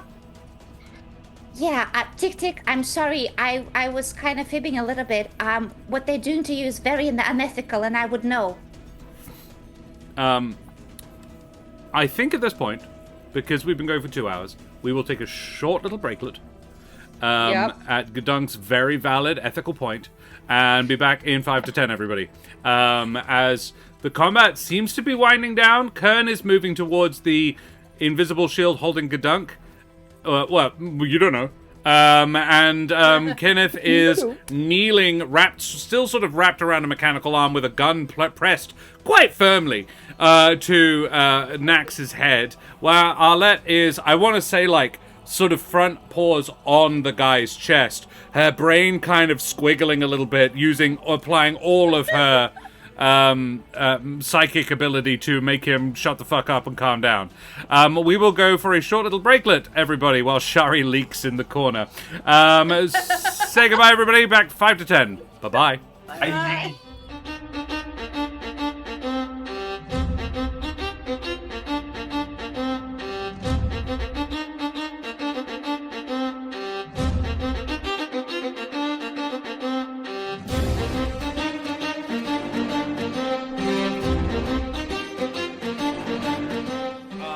Vast and ahoy, mateys. We be back for some more teens in space.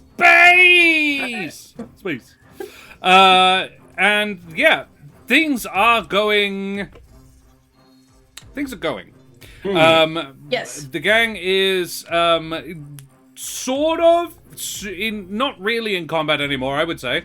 But the situation is still very tense on board the shuttlecraft of the People Snatchers. Shuttlecraft of the Teddy Bear Snatchers. The gang is in a medical bay, medical suite. Arlette and Kinneth are kind of draped / wrapped around the legs of a mech-suited Loricatorian skink folk person. Sharee is one arm down, but holding menacingly a collar at a mole folk who is a doctor, who is like, yes, all right, and he is going to basically lower the shielding around the sleeping supine form of Gedunk, who in holographic form is hanging around there trying to convince Ticktick, their fuzzy little, not totally crusty brand imitation Ewok friend, to not freak the fuck out, and that everything that he thought he knew about all of these people that he's recently met is in fact a horrible lie. So that's where we're at. Sharee, we'll do you first. I know, right? 10 to 20 right. wasn't too... I think we were pretty close. We were pretty close, Leon. Maybe 11, 12. So yeah, he's yes, here we are. See, there he is. It's totally fine. There is... And this probably quite upsets Gedunk. Quite a lot of tubes and things hooked up to him, basically life support. Like there's a mask on his face. Yeah. There's a couple of a band around his arm that you would assume is an IV. That you don't see any needles, but there probably are. Yeah. But yeah, you look upon your own sleeping form, Gedunk. You have serious REM going. And yeah. And Ticktick goes, Gedunk. Oh. Gedunk has to kind he's of fine. like, He's fine, Ticktick, don't worry. Gedunk kind of has to take a moment to like compose himself, seeing himself on that table in the medical, and he looks at Ticktick and says, Ticktick, I'm sorry, but what they're doing is wrong. Look what they did to my body.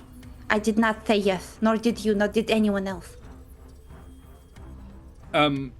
Kern just rolled a 6 for his sort of insight. It says, "Oh, but it didn't hurt, and you're fine. We just wanted to. I wanted to help. I wanted to find out what had been done and see if I could repair some of it." No, you did not want to help. You wanted to control.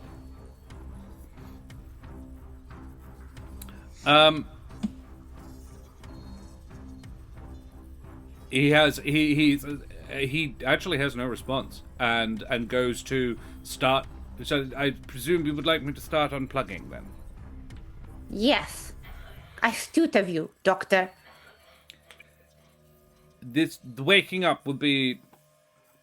I'll try and. You can have it two ways. We can go slow or quickly. Quickly is unpleasant. I will turn to Sharee and Kinneth and say, Guys, there were shots here. Can someone check if anyone's running that way? How much time do we have? Yeah, can do that. I've got the gun, I guess. Well, there are plenty. You probably want to keep at least one pressed against Nax's skull. Nax would say, and he's looking at Arlette, as soon as she's finished being the incredible coughing machine. It is incredible. It's pretty impressive. Ticktick is all the while sort of just standing there, like, reassessing. And Ticktick actually looks up at Kern and says, "What happened if you take off?" And Kern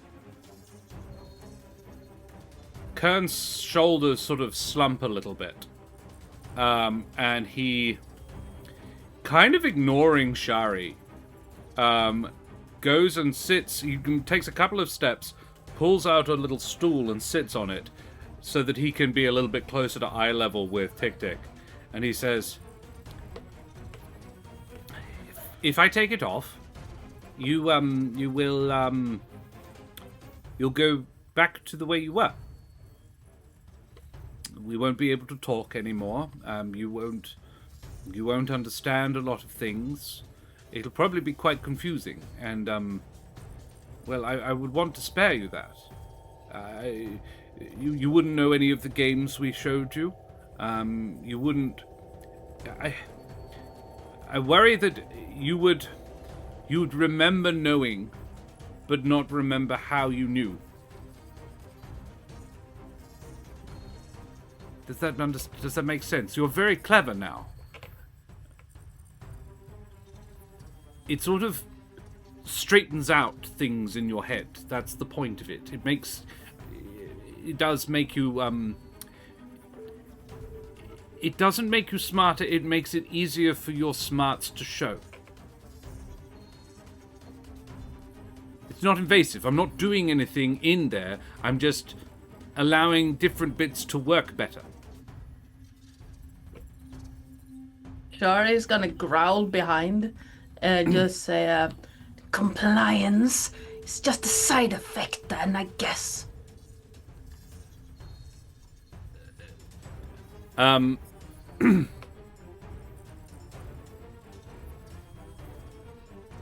would he respond to that?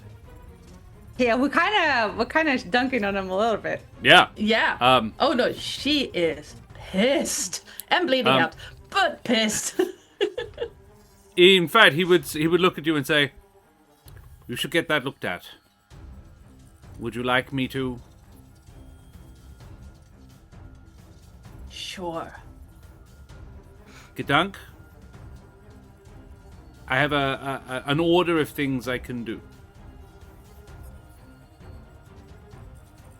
Sure. Shall I? Do you mind if I help your friend? Yes, help my friend first. So he goes to start basically performing first aid on Sharee. Arlette, Nax.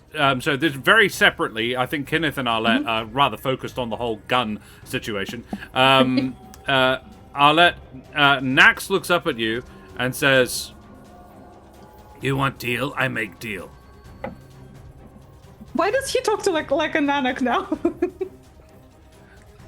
No, it's a valid point. Sorry, thank you. You want to deal? We can make a deal.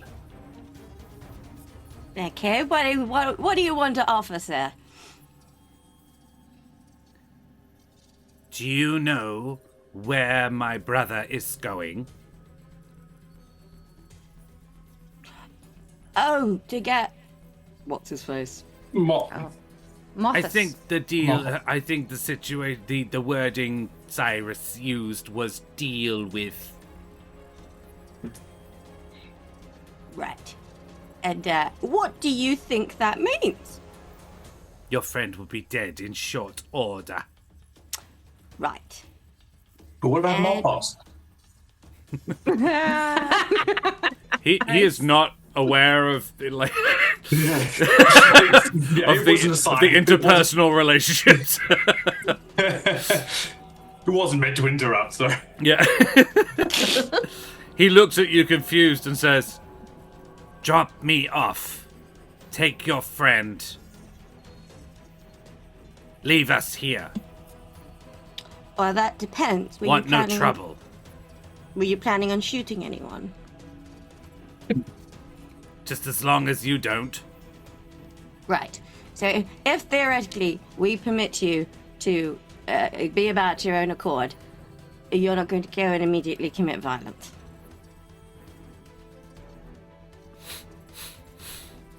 I can smell which ways the wind is blowing. That's a yes, right? You can infer that, yes.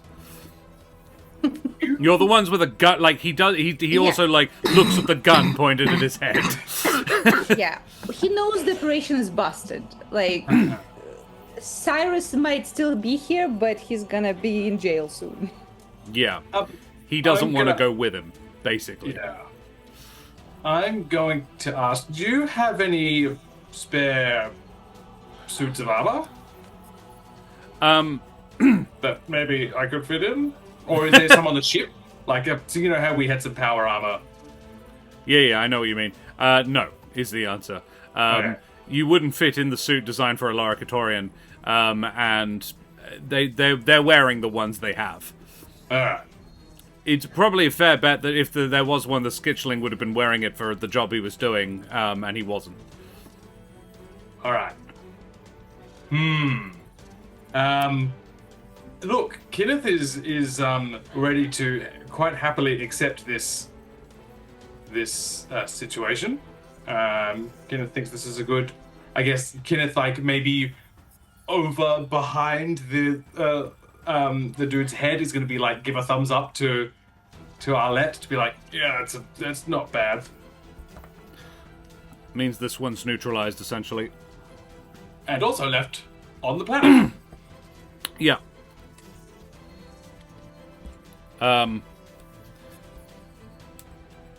If there's where's okay. Yeah, Sharee, you are the Dr. Kern will he's clearly a bit frazzled. Unfortunately, Leon, it's not a contagious cough, it's bronchitis. Yeah, Dr. Kern is a little bit frazzled. He only got a 9 on his brains check to fix up Sharee. So, like, you ain't bleeding anymore. He definitely pops a bandage on you. He says, "A sedative, would you like?" Shh. As in making my arm numb, or as in making me pass out?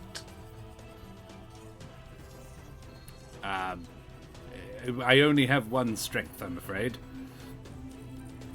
Fine. No, and it's the pass out one. Yeah. I only have one. I only have one, I'm afraid, and indicates Gedunk. Yeah,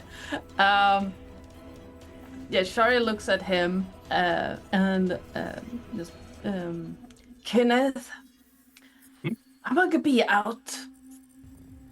If he tries to do that and points to Gedunk, shoot him. Yep. So you're like he's there's nothing more he can really do without like doing actual like surgery. So this is really a painkiller, is what he's offering, but it's a painkiller that will put you out. Well, if it's only like a painkiller version of it, she's not going to get. She knows she's big, and they're trying to get away.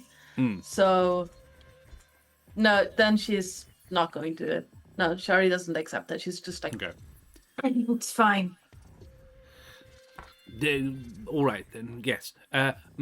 Gedunk then. I think yes. Your turn. Do you want slow or fast? How slow? Several hours to do Then it properly. fast. We don't have that kind of time. Yes. All right. Moffa's life may be in danger. Yes, it probably is. Cumulitarian, you say? Yes. Is he intelligent? And No. he's being more. He's probably the smartest Questionable. of the bunch. Yeah, but we don't think any of them are smart. Sure. He knows what's good for him. Oh well, he might be all right then. They're fairly durable creatures. And he goes to work waking Gedunk up. Gedunk, this is. Can I get a grit check? Okay. Grit, a D8. A 2. A 2. I will let you re-roll because I rolled a nat 20 on his brains check to wake you up. So he's doing a 26 of a job of it. Which is very good. I rolled a 7 next time. A 7. Okay, yeah, it's not great. You still do not feel fantastic, but it's nowhere near as bad as it could be. You have a pounding headache in a -1 brains checks going forward. But yeah, he has you sort of, your eyes flutter open. Basically, you get flooded with a whole bunch of stims. Your eyes flutter open and you see double briefly as you are at once the hologram Gedunk and also the Gedunk on the table, and the world is sort of overlapped over your vision until he reaches into the hologram. He's like, terribly sorry, and presses a button turning off the emitter, and you zip back to just one. Imagine that was rather disconcerting. I didn't want to turn you off before I turned you back on again. Can you tell us now what's the goal of this program? Why is Cyrus here? Why is giving you money to turn these guys into more intelligent versions of themselves? Attractions. I see. So they're going to be walking mascots of whatever business Cyrus wants. I have no idea what his exact plans are. He didn't deign to share them with me, but it's sort of an experimental process. The collars have very wide-ranging applications. And the drugs? Oh, those are commonly available.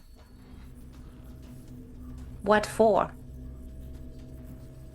Low-level narcotics, hallucinations, making people more pliant. Police use it all the time. They're next on my list.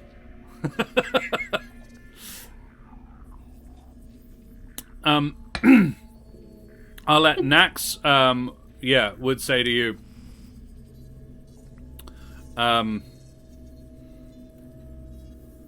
to show willing. We need to get out soon, otherwise they will have questions. But they don't know anything. This room is soundproof.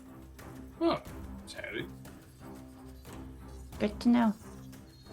Better have a plan, though. Horace is tricky. Just quickly, there was Cyrus. Horace was The The Skitchling. spider? Oh, Yeah. the Skitchling. Right. Okay. The spider. Can I turn to Ticktick and say, Ticktick, what do you think? Ticktick 1 off. Yeah. How many of your brethren have the colors? Tack, others in room. Tick-Tick, this is up to you to decide. But what I would do is go to them with your collar on, explain it to them, and help them. You're the only one who knows the truth. Tick. Taking it off will be very unpleasant. I'd suggest doing it while you're asleep. Have someone else take it off. Go to sleep You smart. can go. You wake up.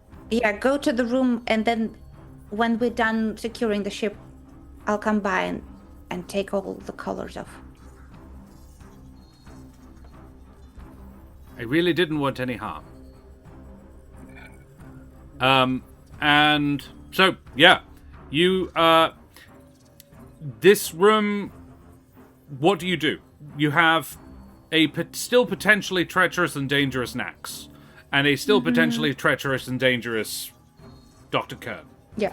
Well, Tick-Tick is fine. Like, no one's gonna suspect Tick-Tick. So That's true. I would suggest for Tick-Tick to go to his pals, put everyone to sleep, and go to sleep himself. We'll take care of the rest. And what we take care of is finding our friends and securing the fucking steering wheel. Right. How many guns do we have from Nax? Nax has, he would have had 4 on him. One is in the corner of the room, but you can collect that. Perfect. Perfect. 4 handguns. Is the intent to have a shootout with Cyrus and Horace? No. I don't think we should have a. I don't think we should have a shootout, but we'll take the guns. And, Doctor, you will be our high-value asset. And I put the gun to his head. I'm not gonna shoot you, but they don't Cannot know reach. that. You can point it at his head, but you are like half his height. I pointed out.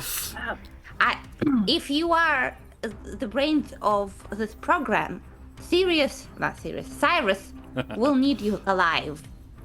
You're a big investment. I am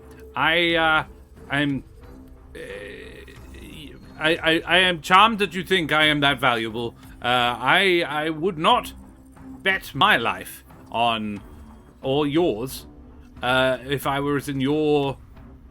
He checks. Are you wearing shoes? No. Bandana. That Cyrus would not be prepared to sacrifice me and you and literally everybody else on board this vessel to not go to prison. That's fair. What do you know about him? As little as possible, my friend. I have an idea. We scupper the ship so it can't go anywhere. Get our friends out of here at gunpoint.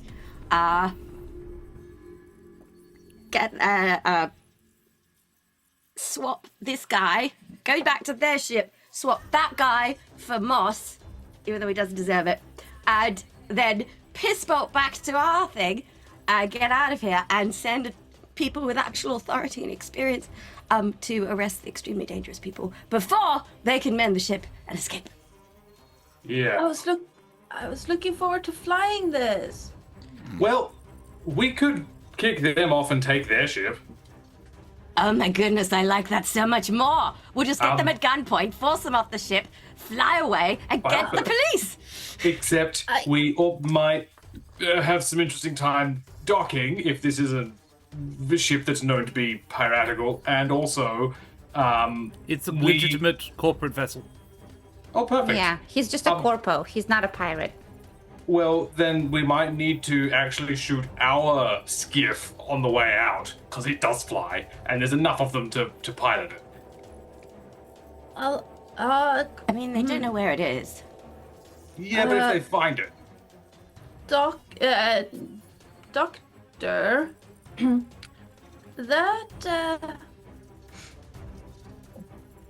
that medicine thing you were gonna give me, well, you suggested. How fast does that act? Pretty much instantaneously. You don't happen to have blow darts around? No, dear. That's dumb. Why would I have? Why is it dumb for me, a medical doctor, to not have blow darts full of a paralytic agent? Okay, Stupid of me. Why wouldn't I have thought of that? Well, if one of your friends. That's what Nax is away, for. Yeah, but they would be less dead if you had a blow dart. Nax doesn't have to kill people. He can just hold them at gunpoint. Is it in like a... He's usually better at this. He chose a very poor negotiating position. Yes, he is, yeah. Is it in like a liquid form? Can we put it in like... It's in a syringe. But like, does it have to be injected? Could it be... Yes. Swallowed? No, it has to be injected, really. How many unfriendlies are we talking outside 2. this room? Unless only 2. Bulgus has come back. No. Okay. Has the ship taken off yet? And Cyrus doesn't look like a fighter. Well, then we just get Cyrus at gunpoint, forcibly sedate him, tie the other guy up, drop Bozo here off with his brother, pick up the the idiot. Yeah. And then shoot our ship and fly away. Or pick it up. Or just- It'd probably fit on board this one. Like you could. Oh shit! Then we could just take it with us. Brilliant. I thought this ship wasn't a taxi. Ah. That got me. Have we taken off yet? No. Because that was okay. You do right, hear cool. the engines. You do hear not the engines. You do hear the shield deploying system like beginning to spool up. Yeah, so we should hurry. Before Yeah. they take I would off. endorse this. Yes. You guys should go to secure the ship and stop it from flying. I think I'm gonna go with Ticktick and I'll help our friends. We might need all the. Well, no. Yeah. No, I'll go with Gedunk. I can't fly in this, and he just points to arm. Then there's two of us against two of them. Nah, you have a don't- gun. Guys! Ticktick's friends aren't going anywhere. Nothing's gonna happen to them because we've incapacitated these two dudes, and we're gonna go incapacitate the other two dudes. As a point, fine. neither of us are actually incapacitated. Yeah. Let's get to that, and then we can continue. Sharee just turns to Kern and growls again. Would you mind awfully leaving me along with Nax? I think this sounds like a marvelous plan. We can. If you can tell me what to turn off in Nax's suit, so he can't move. You have experience with these suits. Dr. Kern does not. Nax would be a bit like, hang on, I didn't say what, hang on. Wes, hang Paralyze on. them No. both with that little syringe for a wait. while. No, we need the syringe for what's his face. There's probably more than one. He already used yeah, one on we- Gedunk. Yeah. But he said he only had two. No, he didn't. Well, he's a liar. No, he didn't. I have a player thought from Yeah. a memory I have. I'm not sure if Sharee would know this, but doesn't Laura Katora need to move for their suits to actually be powered up? No, that's just Gedunk. That's just your old Yeah. That was just him. It's not all Oracatorians. It was just wait. I'm trying to remember what it was Mercy's character whose name began with L, but I can't remember what it was. He had to constantly be in motion because his suit was motion powered. So he was always on a treadmill or something to keep it running. Yeah. All right. So if we montage it, we grab a few syringes of the paralytic agent, spritz these two, lay them down here to sleep it off for a few hours. Tick-Tick goes to these people, and we three, guns ablazing, go towards the Spider-Man and Cyrus. Yes. Sounds good? Yes. Okay. The doctor says, well, in which case, seeing as we are going to... Here, allow me. And he draws 2 more syringes of medication, basically, and properly prepares it so that you don't kill him. Nice. Last request, if you don't mind, leave me with Nax. That's fine. I'm happy, unconscious in a clearing, not a problem. Oh. That's fine. We'll lock you guys in here, so no funny business. I'm going to be Great. asleep. And he actually hops up on the bed that Gedunk was on. And it's just like, off I pop then.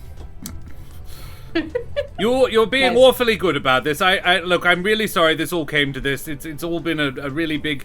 Look, there's no real talking about it, so just pop it on then, would you? There you are. Great. Let's do it. Yeah, we'll do it. You find an injection port on Nax's suit, and you dose the doctor as well. Nax is just sort of on the ground, unconscious. You'd never let him move. And then you enact your plan. So Gedunk and Tick-Tick, or it's just Tick-Tick?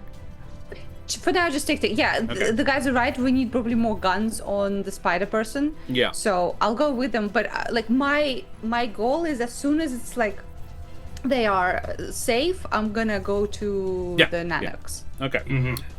Cool. You do that. So the ship is not large. It is a sort of a 10-meter corridor down to this room. And so Horace and Cyrus are presumably up in the cockpit in the main area, which is not a large space either. I reckon we could probably change up the... There we go. It's... Ooh, what's that? There we go. Yeah, it is a sort of a living area, really. It's sort of a common area, and then in the front of it is the cockpit. With dual flight controls in it. It does require 2 pilots. But yeah, it's a large sort of common area. Think across between the Millennium Falcon and what's the other one? The Arcjet in Avengers is kind of what I'm imagining. Particularly with the cockpit up the front, and then there's a sort of a more sort of communal use living area in there. You. And then there's a corridor off from that coming down towards you guys. It's not a big vessel. So, Ticktick can walk out, wander across the corridor into the other room, not sus at all. But only it takes Cyrus or Horace just one look over their shoulder. Dink and Valley are in the vessel as well. What do you do? Can Sharee... Well, she's big, and there's not a... Like, are there any chances of hiding anywhere in the common area? There are places in the common area that you could take cover, but it is a 10-meter straight metal corridor with very little in the walls to hide behind that you would have to traverse to get to that corridor. To that living area.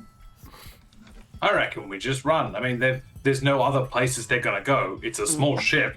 And the door is sealed. Yeah. And the door is sealed, and we're in their way. So, let's just go. Okay. Arlette, Gedunk? Yeah. Yeah. So, Sharee, he has bandaged your arm and popped it in a sling. You do not have the use of your left arm. Fortunately, No. all the guns are pistols. Yeah. Okay, So, that's good. my idea would be to get one of those syringes and basically just... Well, because she can't run on all fours because of her arm, she's going to still, like, crouch down, making her small as possible, and then just bolt for the nearest person and just jab. Yep. Cool. To disable one as fast as possible. So the doctor only provided you one for him and Nax, and then the one that he had already prepared for you. He did not actually draw you enough, but you could absolutely, you watched him do it, you could probably replicate the process if you want more. Or are you going lethal, potentially? No, Sharee doesn't want to kill anyone. She just doesn't want her friends getting hurt. Fair, absolutely. And because she's not good with guns, and she's hurt. So she's like, fuck it. No, fair enough. If I go down. So Sharee does she have a down. gun on her, or is she's only got one working hand and she's holding the syringe? Yeah, she only has Okay. one working hand. She's holding the syringe, and she's going to try to give her the rest of the group a better chance by taking out one of them. She Okay. only also has one syringe, so... Yep, sure. Unless someone stops her and gives a better idea. I think basically the bum rush is our Bum rush. plan, right? Okay. Yep. Yeah. Alrighty. Well, then you guys will step out into the corridor. You see at the far end. Who's first, Sharee? I think someone with know. a gun should go first. Yeah. Kinneth would probably. Like, Yeah, Kinneth yeah. is physically the biggest after Sharee, right? Okay. So Yeah, I think so.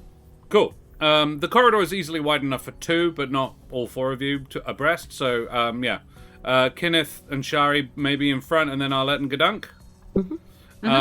Dashing down, or Sharee behind because she's got the non-lethal thing, and everybody with guns should be in front.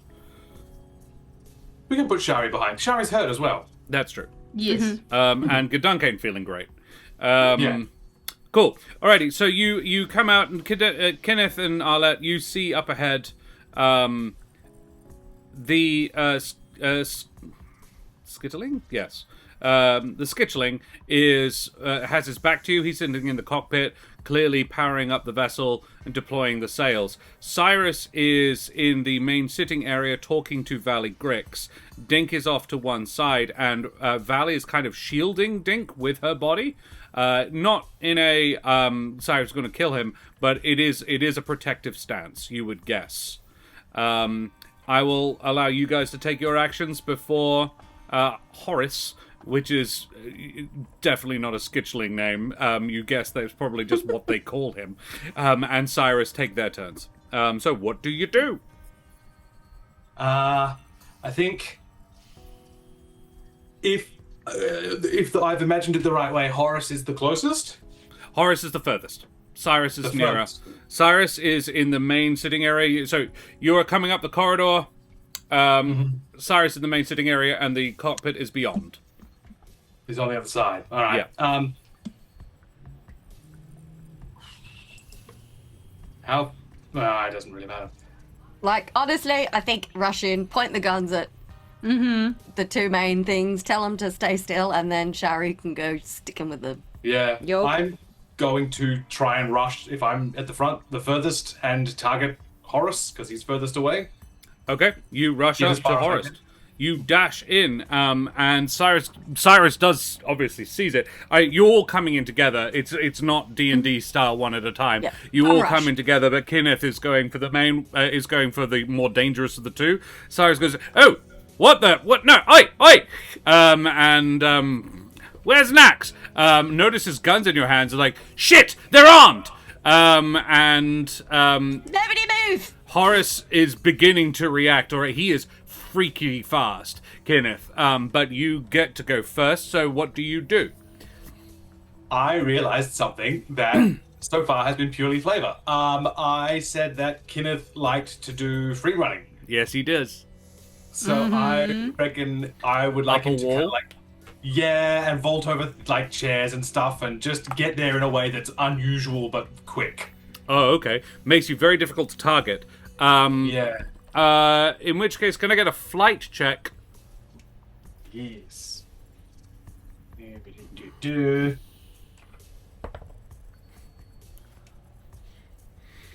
Oh, 8. Horace sees you and draws a crossbow that fires a blaster bolt at you. Look, sue me. It's a cool image. However, it passes straight underneath you as you sort of just parkour over the bolt, land, and now you may make your attack against him. I presume you are just a threatening gun to the side of the head. Is that the goal? Yeah. Yeah, it wasn't an attack. Yeah. I know, but it is still like an. It basically allows you to, I would say, flight. I think from your stats is probably the best to sort of do this smoothly, accurately, and with a degree of intimidation as well, because that's also sort of built into the role. Yeah, cool. And he will use his grit to resist, Ooh. which is a D10.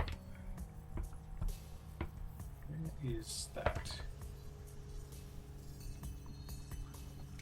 Ah. Oh, okay, yeah, cool. Ooh, I am. I would also Going remind to you fight- still have a D4. Yes, I'm going to use my other D4. Where am I? All right. Oh, okay. That ends up at being 8. 8. Very well.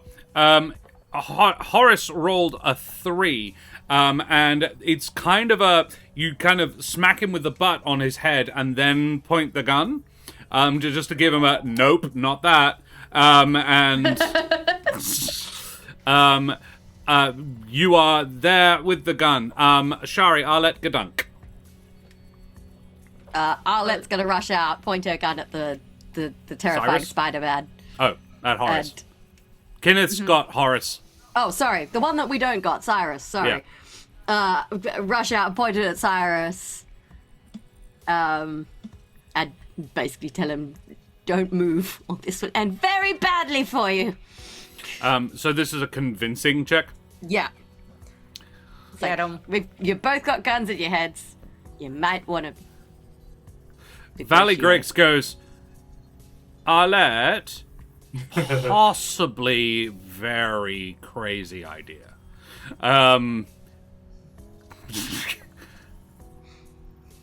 Ignores him. Very well. So make me a charm check, Arlette. 14. Oh, sorry, wrong dice. I can't roll a 14 on that check. Jesus. I did wonder. Sorry.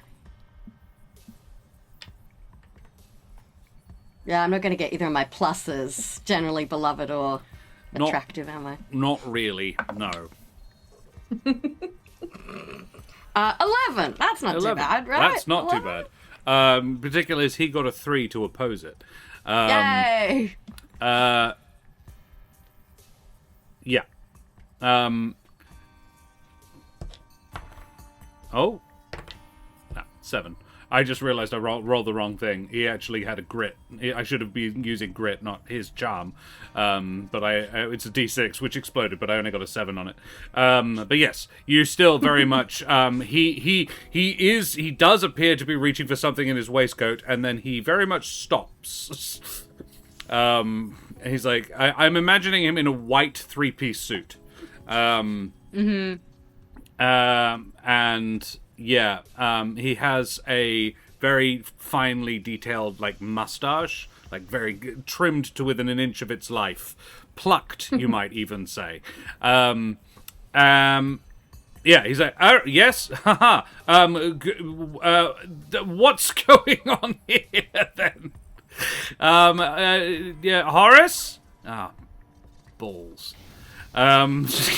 Yes, Horace balls. Horace balls it up.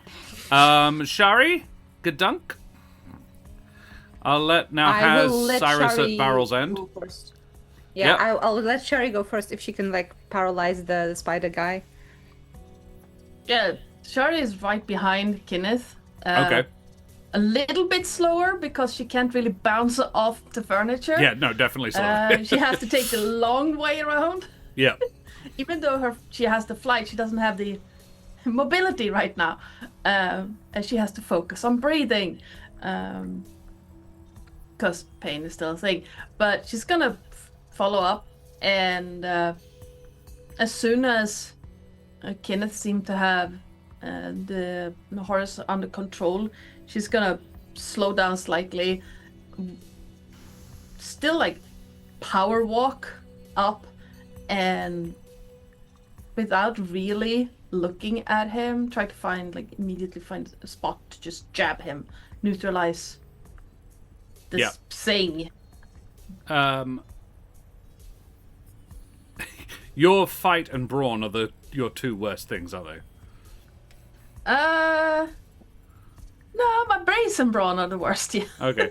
Fight then, please. It's not great, but it's not the worst. That's a D8. It's a 6. A 6.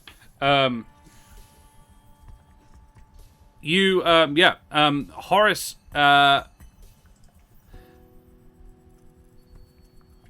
Horace rolled a 10, which exploded. So he got a 13. So yeah, he, I reckon he just adjusts just a little bit, and the needle goes into the headboard instead of the pilot seat. Yeah, he doesn't want to get stabbed with whatever's in that needle. And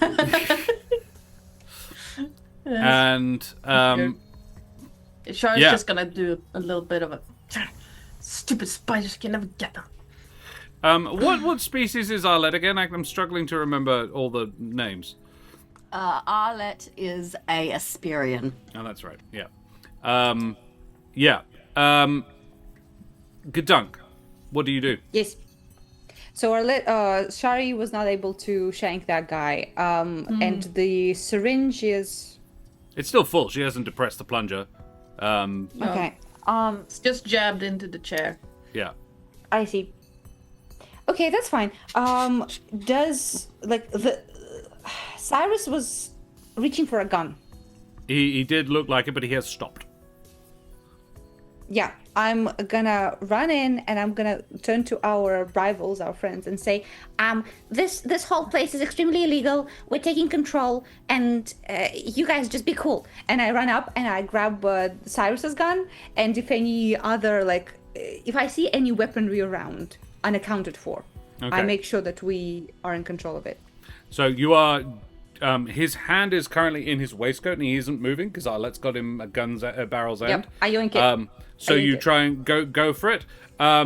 As you approach, Horace goes, "For the sun's sake, Cyrus, grow a pair. That Asperian isn't going to shoot you." I might. Gedunk, you get to Cyrus just as he's like, "Oh, that's right. Asperian's a pacifist. I'm not at risk." But you get your hands on his gun, so you are going to have to wrestle him for this gun as he tries to I point it will. at Arlette. So this is I a will. contested brawn against Can Cyrus. I use fight instead? Yes, I'll allow fight. Yippee! Thank you. It's a D12. Oh yeah. Okay, that's a 9. Yeah, you managed to get it off. Managed to yank the gun out of his hand. He got 7 on an 8, but not enough. Yeah, you. I wouldn't say you actually managed to disarm him, but he's definitely like, "No, give it out!" Oh, for God's sake! What? That's a freakishly strong beaver.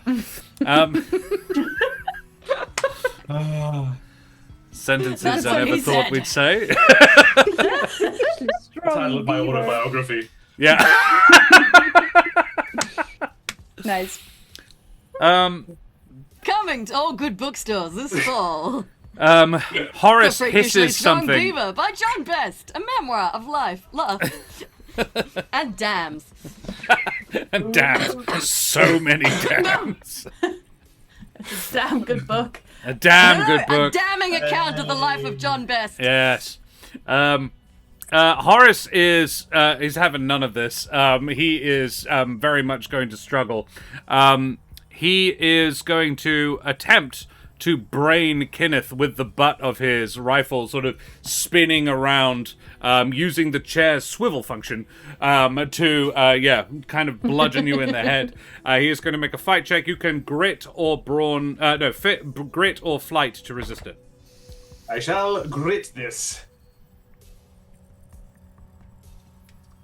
Ooh. Can I say this is in protection of my crewmates? No, this is protection of you. Good try, though. Good try. I'm a crewmate. Not of yourself. No. Well, then I got an 11. Okay. Do you have a spare adversity token? Do you use it? Do I need to? I'm not telling you that. Will a single point help you? Fuck it, why not? You are relatively close to the end of the situation. Yeah. Yeah, give it a go. Alrighty. Yeah, you tough it out. You take the hit and, yeah, you possibly dodge it back slightly so that it's only a glancing blow. And I will allow you to reciprocate if you want. Yes. You may take an action in retaliation. Ooh, can I? If I've just dodged out of the way, can I kind of step back in so close that he can't pull his arm back? So it, traps his... Oh, pins his arm? gun. Yeah, absolutely. Pins it up and away. Absolutely. Yeah, I wouldn't even make a check for that. I reckon you just do. That's really smart. Yeah. Hey. Yeah. Sharee, do you want to take another stab at it? Literally and metaphorically. Now that he's kind of pinned as well, he will be at disadvantage with his roll. All right. Well, seeing that, yeah, that's really all she feels she can do right now. Mm-hmm. So she's gonna grab this syringe. Oh. And this is the obligatory, don't do this. The syringe is now nasty. Yeah. And she's going to just nearest limb that doesn't look mechanical. Oh, he's not mechanical. Yeah. So he had disadvantage, as I said, so I had to roll with disadvantage. The first time I rolled, 19 on a D10. Damn. On a D10. All right, That's then. crazy. Then the second one was a fucking 2.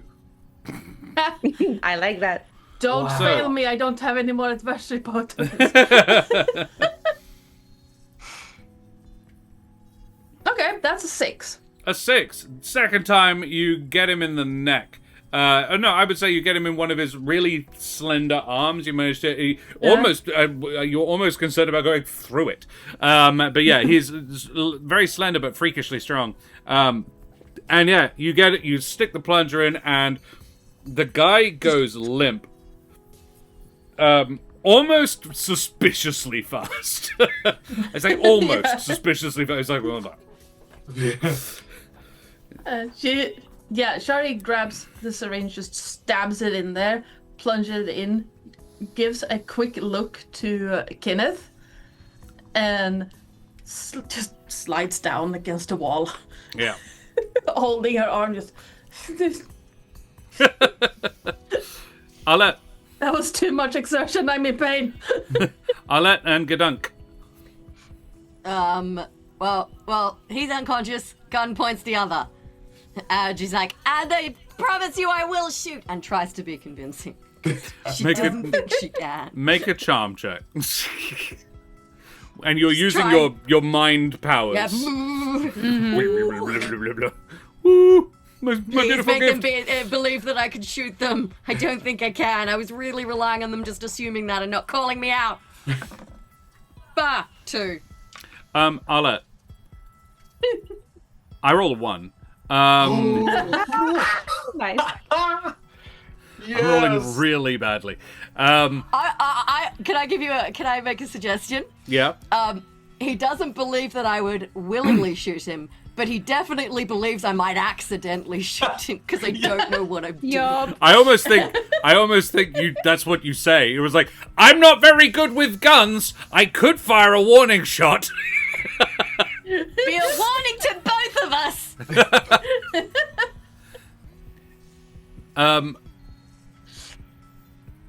Yeah, I know what he's gonna do.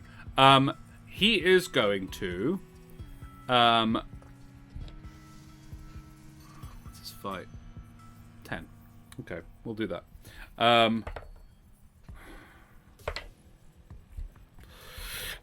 He is going to attempt to Gedunk. He is going to try to throw you off and dive for the hatch. Bitch. I'm gonna try and So he lets I'm gonna go of bite the him gun. in the ass. But you are in physical contact. Yeah. This would be a brawn from you. It's not fight, I'm afraid. Damn it. Okay. Damn it. I will either way I'll take a chunk out of his booty. A 4. Yeah, you take a chunk out of the seat of his pants, but he blunders past Arlette to the door and activates the hatch. He got a 6 on his D10. Yeah, for his fight. Arlette, as he goes past, you have an opportunity to react. Get his ass. Shoot him. I really don't think she would. I don't think she would. I don't think she would do it on purpose. She's just gonna try and, like, grab his knees and trip him. Yeah, okay, alrighty. with the gun in one hand. So she might shoot him in the process of doing so, but she's Okay. not trying to shoot him, she's trying to trip him. Alright, I think it's probably brawn, my dear.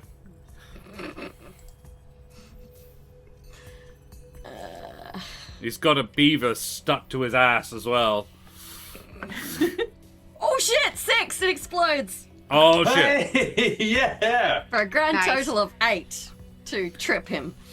As he Um, goes past. He will need, he'll need to max out the dice to no.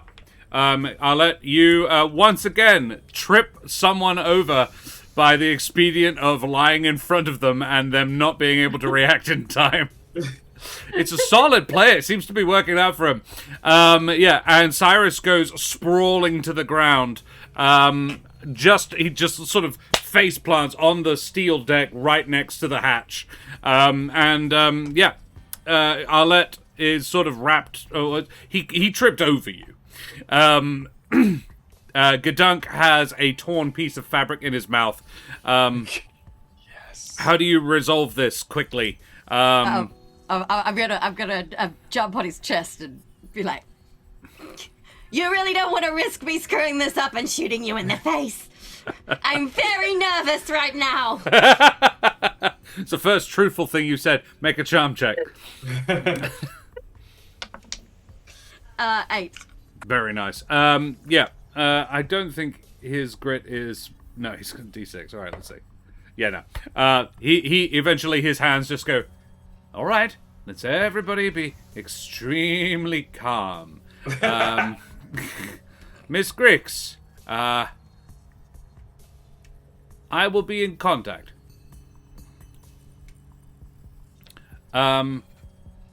Yeah, what do you do? Right. Did we It's end up time. getting more sedative or not? Yes. Sedative? Yeah. There, I don't believe you did, unless you. I mean, you didn't say you did. Well, we had 2 that we used on Doctor and Nax. the guard, and we Yeah. had 1 that Sharee had, Yeah. and that's it, I think. Okay, cool. Yeah. You well, can I'm get gonna more if keep- you wanted to, but I'm gonna keep my gun on him while you guys tie him up with something. Yeah. I almost Restrain don't- him. Yeah. Like, we can just kick him out, because basically our plan is to grab Mothos, drop all of these guys, leave them stranded on the planet, then fly back. And then I haven't said this, but then we can tell the police. And be like, "Hey, there's a bunch of bad guys hanging out on that moon that they can't get off. You should go Can't pick them up." leave. And no, Yeah. I think we shouldn't leave him on here for 2 reasons. One, we do have and I don't say it, I'm out of character. We do have the working sun sail, and 2, Gedunk really wants to get the Nanuqs off, and I don't want him next to these guys when they are out of their smarts thing, you know? So Sharee's just in the by the wall, just lifting an arm. Just, how big are the cages? Yeah. you could just about squeeze one of them in there. It would be uncomfortable, but you could get a person in there. No. Good. We could put them in there, Great. and then we can do deliver it. them to the police. Two daring, brave acts in one vacation. Let's go. Boss. And You then guys once don't know we how get to really vacate. drunk. I think you don't know how to vacate. Also, yes, definitely don't leave me out there. It occurs to you, Sharee, I think, that leaving an unconscious person who was recently kidnapping Nanuqs in a place where Yup. all the Nanuqs are is a really great way to essentially murder somebody. Yup, Yeah. not great. Not great. I mean, it's not Hold on. guaranteed. Hold on. Is Sharee the one person who's actually been harmed other than the, Yeah. the Cumulatorian in this whole thing? Yeah. I mean, been Gedunk got knocked unconscious and sedated. Wasn't fun Oh, for him. Sharee got stabbed by a miniature teddy bear and Yeah. then shot by a lizard in a mech suit. She did. She did indeed. And the day's not over yet. So yeah, I'm going to sort of expedite this a little bit because I think the plan is fairly solid. You muscle Horace into the unconscious form of Horace into. Well, so the plan of action is firstly go and help the Nanuqs. Yes. Maybe get them they can't just. All right, I'm going to go to sleep now. You might want to take a little minute with that. Actually, Gedunk would love to take that part of the mission on. He'll just gonna sit with them and I guess like tell him a story of his own birth, like a little bedtime story. And when they go to sleep, he will one by one unclick their. My point is, are you gonna the room that they're in, and the place where they're comfortable is the place you're planning on stashing your 2 prisoners? Let's put them in the same med bay with the rest of these fuckers. Sure, okay. Oh, yeah, absolutely. Cyrus is not unconscious. No. But we can tie him That's up and fine. dump him in the med bay with the 3 Yeah, we'll unconscious just tie him dudes. up. Okay, you tie up Cyrus. You find. In fact, the central chair has straps for restraining people. So yeah, Huge. that would do it. So yeah. Then you, Gedunk, what? I do want to know, what story do you tell? So Ticktick has explained to his companions. 2 of them.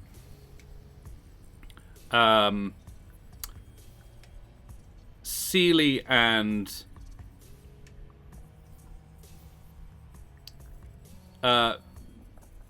she introduces herself as Flower. Say, we stay, keep, Okay. we like.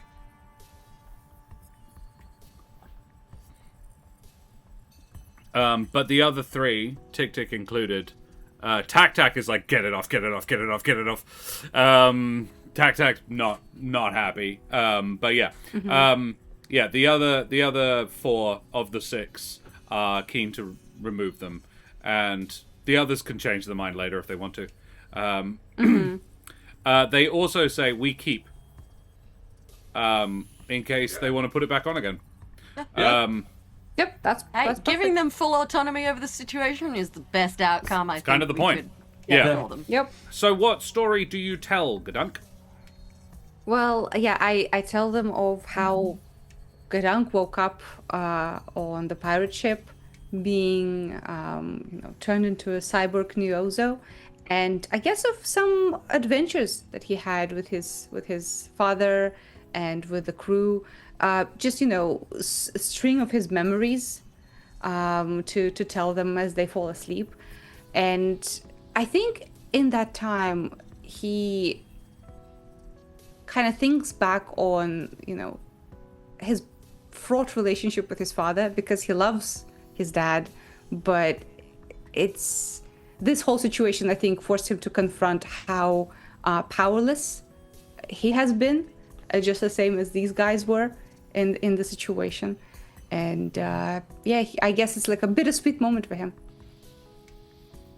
I love that. That is what Gedunk is doing. The other 3 of you, it was not a particularly long trip from the ship to where you left Mothos. 10 minutes. So you would need to act fairly soon to go and save him from the other Loricatorian. How do you do that? The ship was getting ready to fly. Guess hover overhead. Yeah. Yeah. Yeah, I assume they have a appropriately. loudspeaker. I am the law. Put down your weapons. Sharee would look at the controls. Well, first of all, she would kick the spider out of the chair because fuck that guy in you particular. put him in the Yeah. the medical one. in the med Okay. bay. And check the controls. If she can help fly it with one hand, she will. Otherwise, she'll just defer to Kinneth and just. This is not happening. Yeah. I know. Kinneth and Arlette can sail Really. You can see that she's very disappointed. She really wanted to, but it's like it's not. With one hand, it's not happening. Kinneth, you notice that this thing has weapons. The ship has a pair of blaster cannons mounted in the bow. Ooh, fun times. Can they be powered up even if I don't necessarily know how to aim them or shoot them? Can I make it look like we know how to do that? Yeah, absolutely. I Right. mean, the targeting reticle appears on the window itself and moves around as you joggle a joystick. It doesn't have a huge range of motion because it can't really exceed the window. But yeah, you can. There is a joystick that you can just maneuver. Sharee could probably maneuver it because it only needs one hand. There we go. Like if the targeting thing pops up, can it's gonna be like, ooh, look what I found. Fun. Oh, Yeah. wait, no. Oh, excellent. We don't even have to land to threaten him. Let's do it. So you take off, flutter. It's a really short hop. Flutter over, and you find as you get there, weapons fire. Mothos has dispersed. You can see a very thin vapor. And Mothos is basically, this is a defensive mechanism of the Cumulusarians. You can't shoot me if I'm not here. Makes it extremely difficult. It's like Valid. you shooting them, and it's like getting a tiny amount of his total mass. It's like ouch, ouch, but it's death by 1,000 cuts. And every now and again, a lightning strike comes out of the cloud and is zapping this Loricatorian. But the Loricatorian is definitely having the better time of it. As you swoop in, and Sharee, I will get you to make a fight. Okay. Because the evil grin you gave me says that Sharee is the one who wants the gun at this point. Not to be, this is a strafing run, it is a warning shot, it is not to kill, it is to Yeah. alright, stand the fuck down. And you, not Yeah. the cloud boy. Yeah, I think, she's gonna try to aim like... I don't remember what movie this is from, but basically pass overhead and just... Yeah. next to. Yep. And... Suppressing fire sort of thing. Alright, that's not bad. On a D8, I rolled a 7. Nice. That's not bad. Bulgus has a D10 for his grit. Which was a 1, because I'm rolling a lot of them. So Bulgus immediately sort of like, whoa, hang on. He's like, what? And then Kinneth says, I am the law. Put down your weapons. Yes. Amazing. You crack open the door, and the Cumulusarian drifts in looking, and he's a cloud, but he is looking confused. Grix sort of sticks her neck out and says, Mothos, we've got a better ride. Arlette deploys a magnetic grapple and grabs their skiff and hoists it back up. You then flutter over to your landing site and do the same again. And fly back to Hypaxia. Hightail it back to Hypaxia. Gedunk, presumably you want to leave your friends here. Have we lost Daria? Oh, yes, I am. Yes. yeah. I didn't think it was a question. Yes. Yeah. So rather than deploy the grapple, you actually would land in next to the lake. Yeah. And we did promise to leave the other. Yeah. No, you didn't. Oh yeah. You're dropping off the other Loricatorian. I was asking. Yeah. Are you dropping off Nax and the Doctor? Yeah. Yes. We said Okay. we would. Actually, And if I they kind of happen want to be on a keep the planet doctor. full of angry Well- Ewoks, then that's their own problem.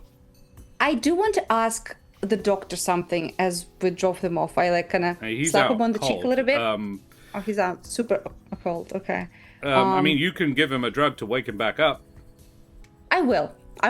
After talking to like the Nanuqs a little bit, I will, as we're like trying to land, and say, Doctor,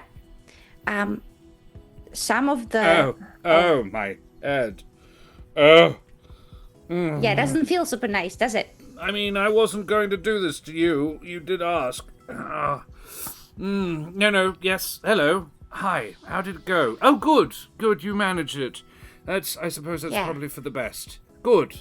Yes. Doctor, some of the Nanuqs decided to keep the color. Some of them decided to have that as an option for them. I want to give you something you didn't give them. I want to give you a choice. It's clear that you do care about them. And this whole preparation, we're shutting it down, obviously. But if you really want them to have a chance to explore the stars, stay with them here. Listen to them. Do what they want to do.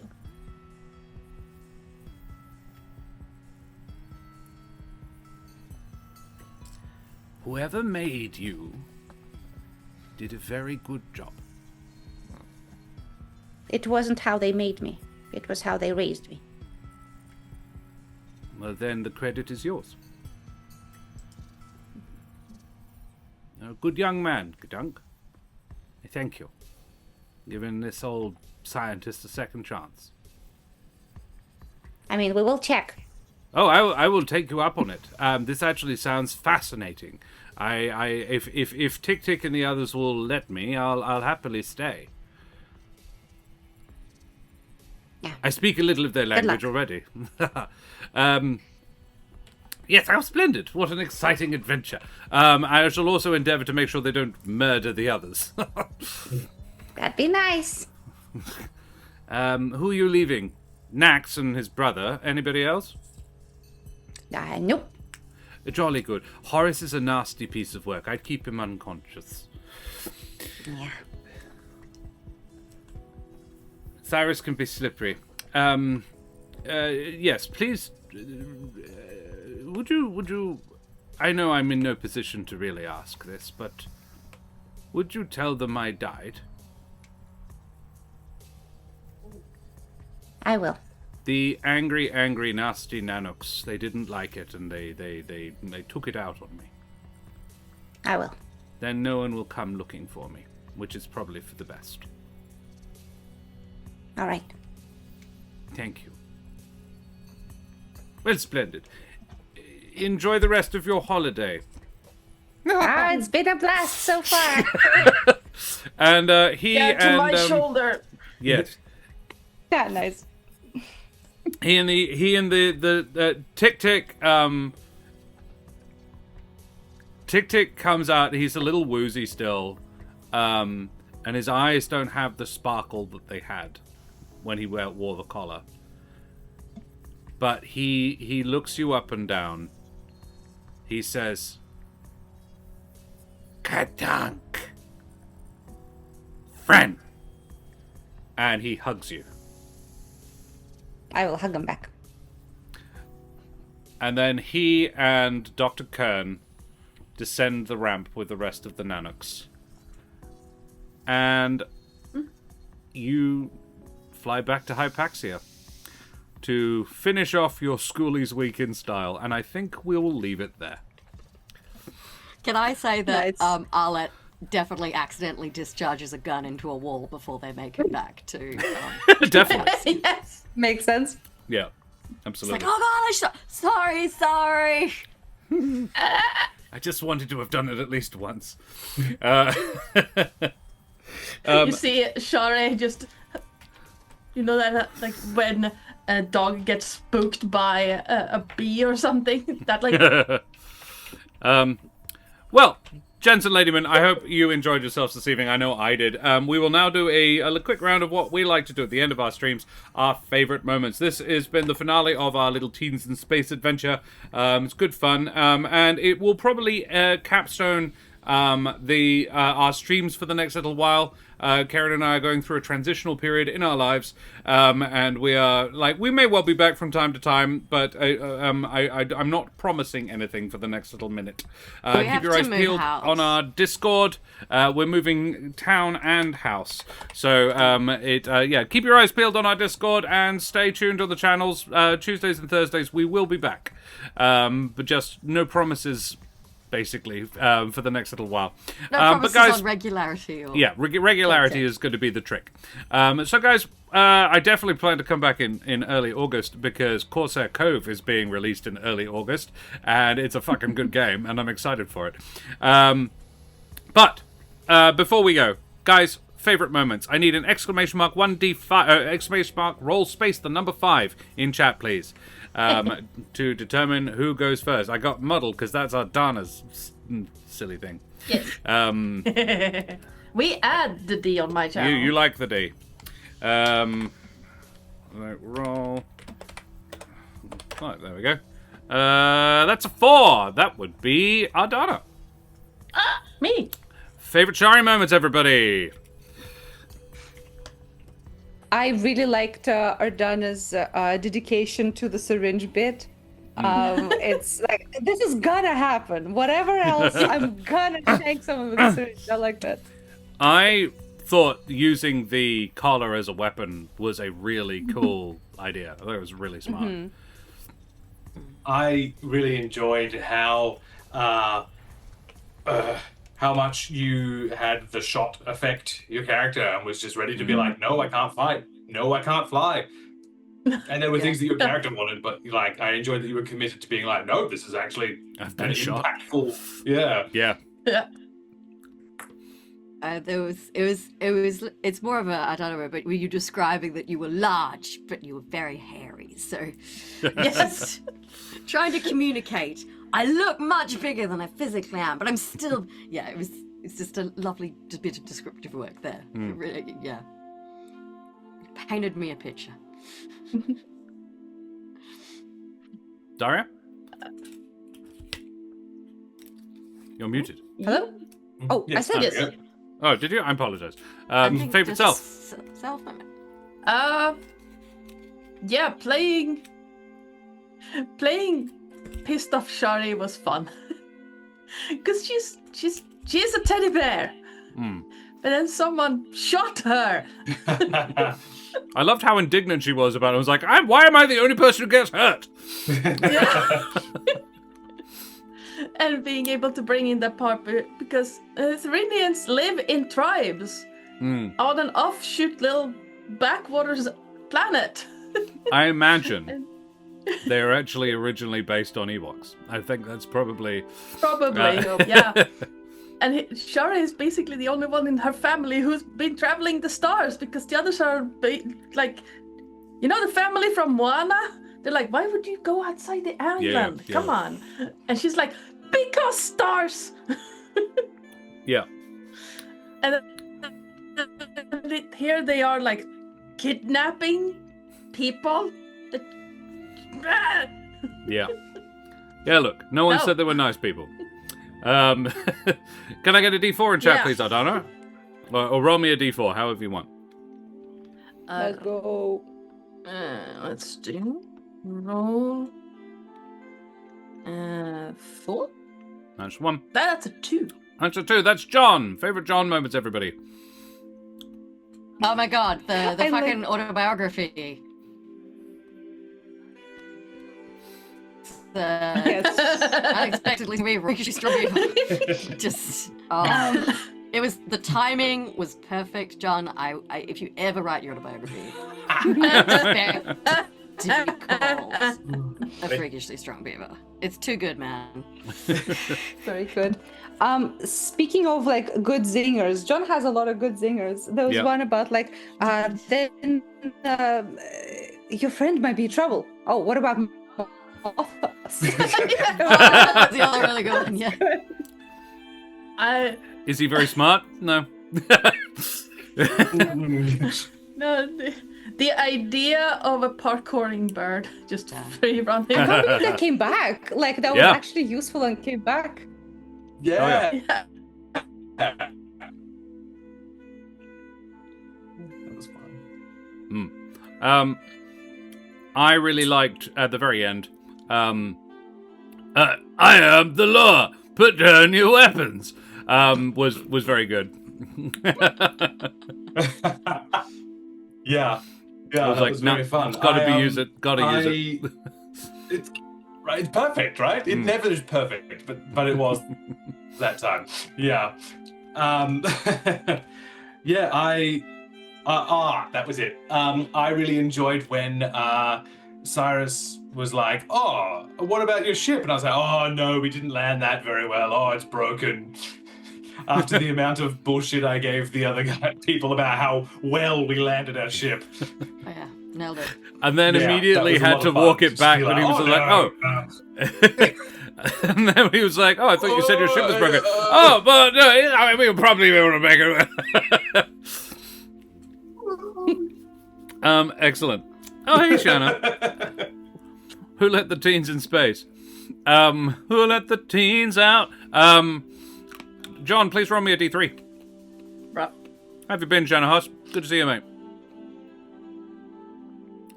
You've just in time for our favourite moments, I'm afraid, buddy. But it's been a cracking session. A 2. It's a 2. A 2. That's me. Damn it. Favorite DM Yeah. moments, everybody. Got him. I mean, just like the previous session, I love the way you play Kern. He's such a fun character. His voice is great. I love him. I loved you stringing us along about what had happened to Gedunk, because we're all like, well, they've done something to Gedunk, but what the fuck is it? I really enjoyed the breadth of storytelling. That like one moment it could be like a really touching moment about the non-Ewoks, and then we're talking about I am the law. Like the story holds space for both, and that's really cool. Sometimes people are just like, no, it's only this or only this, but yeah, I really enjoyed that you went to both places. Thank you. Could.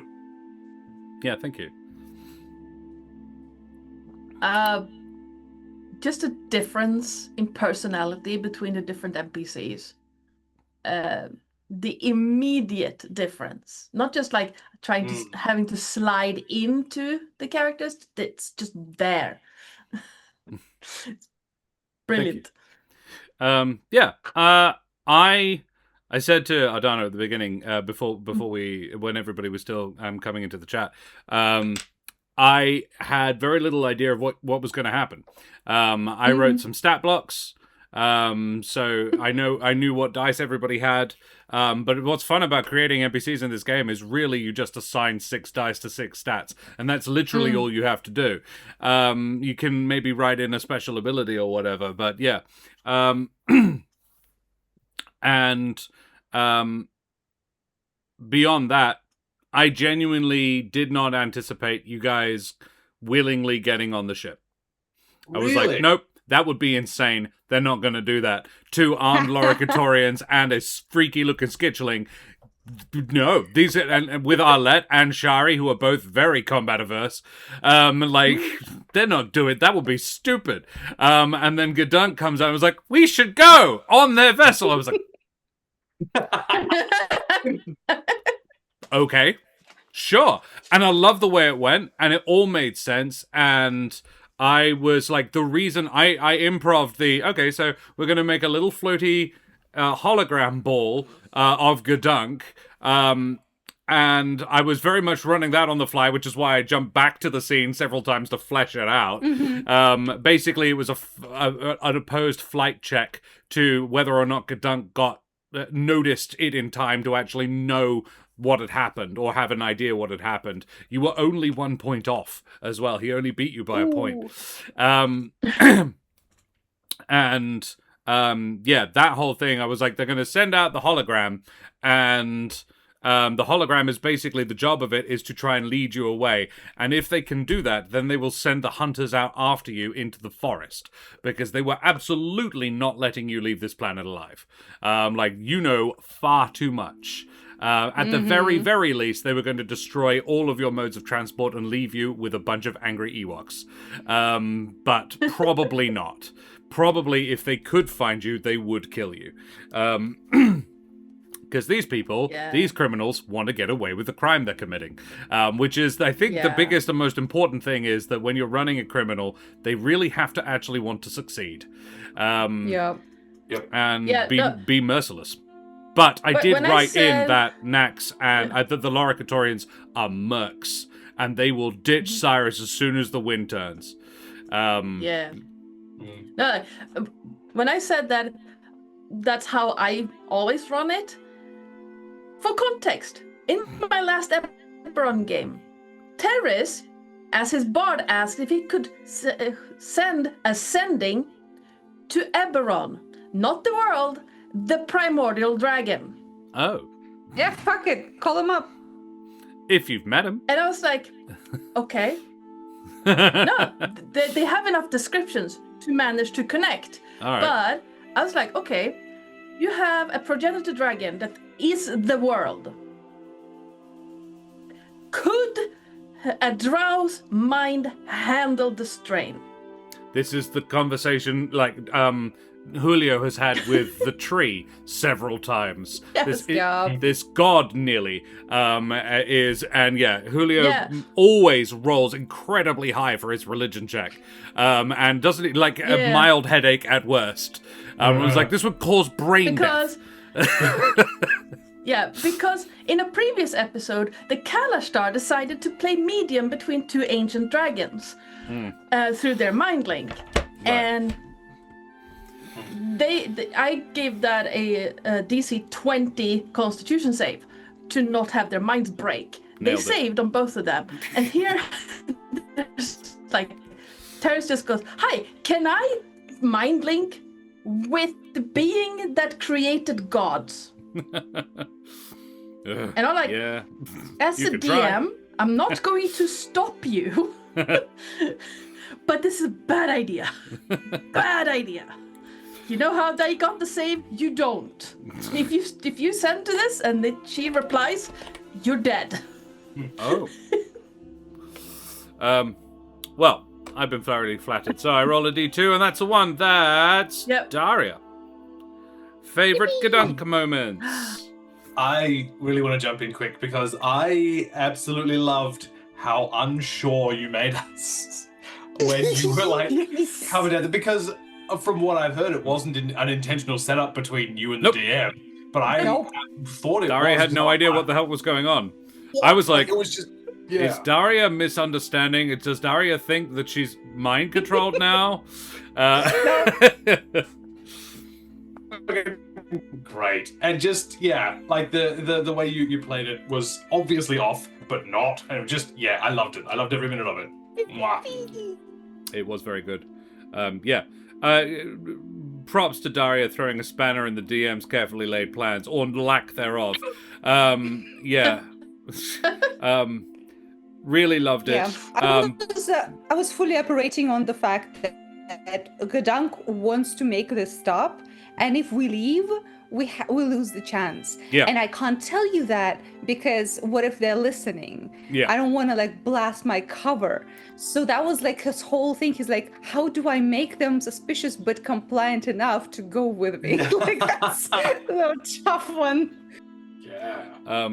My favorite Daria was at the end, the scene with Kern and Gedunk.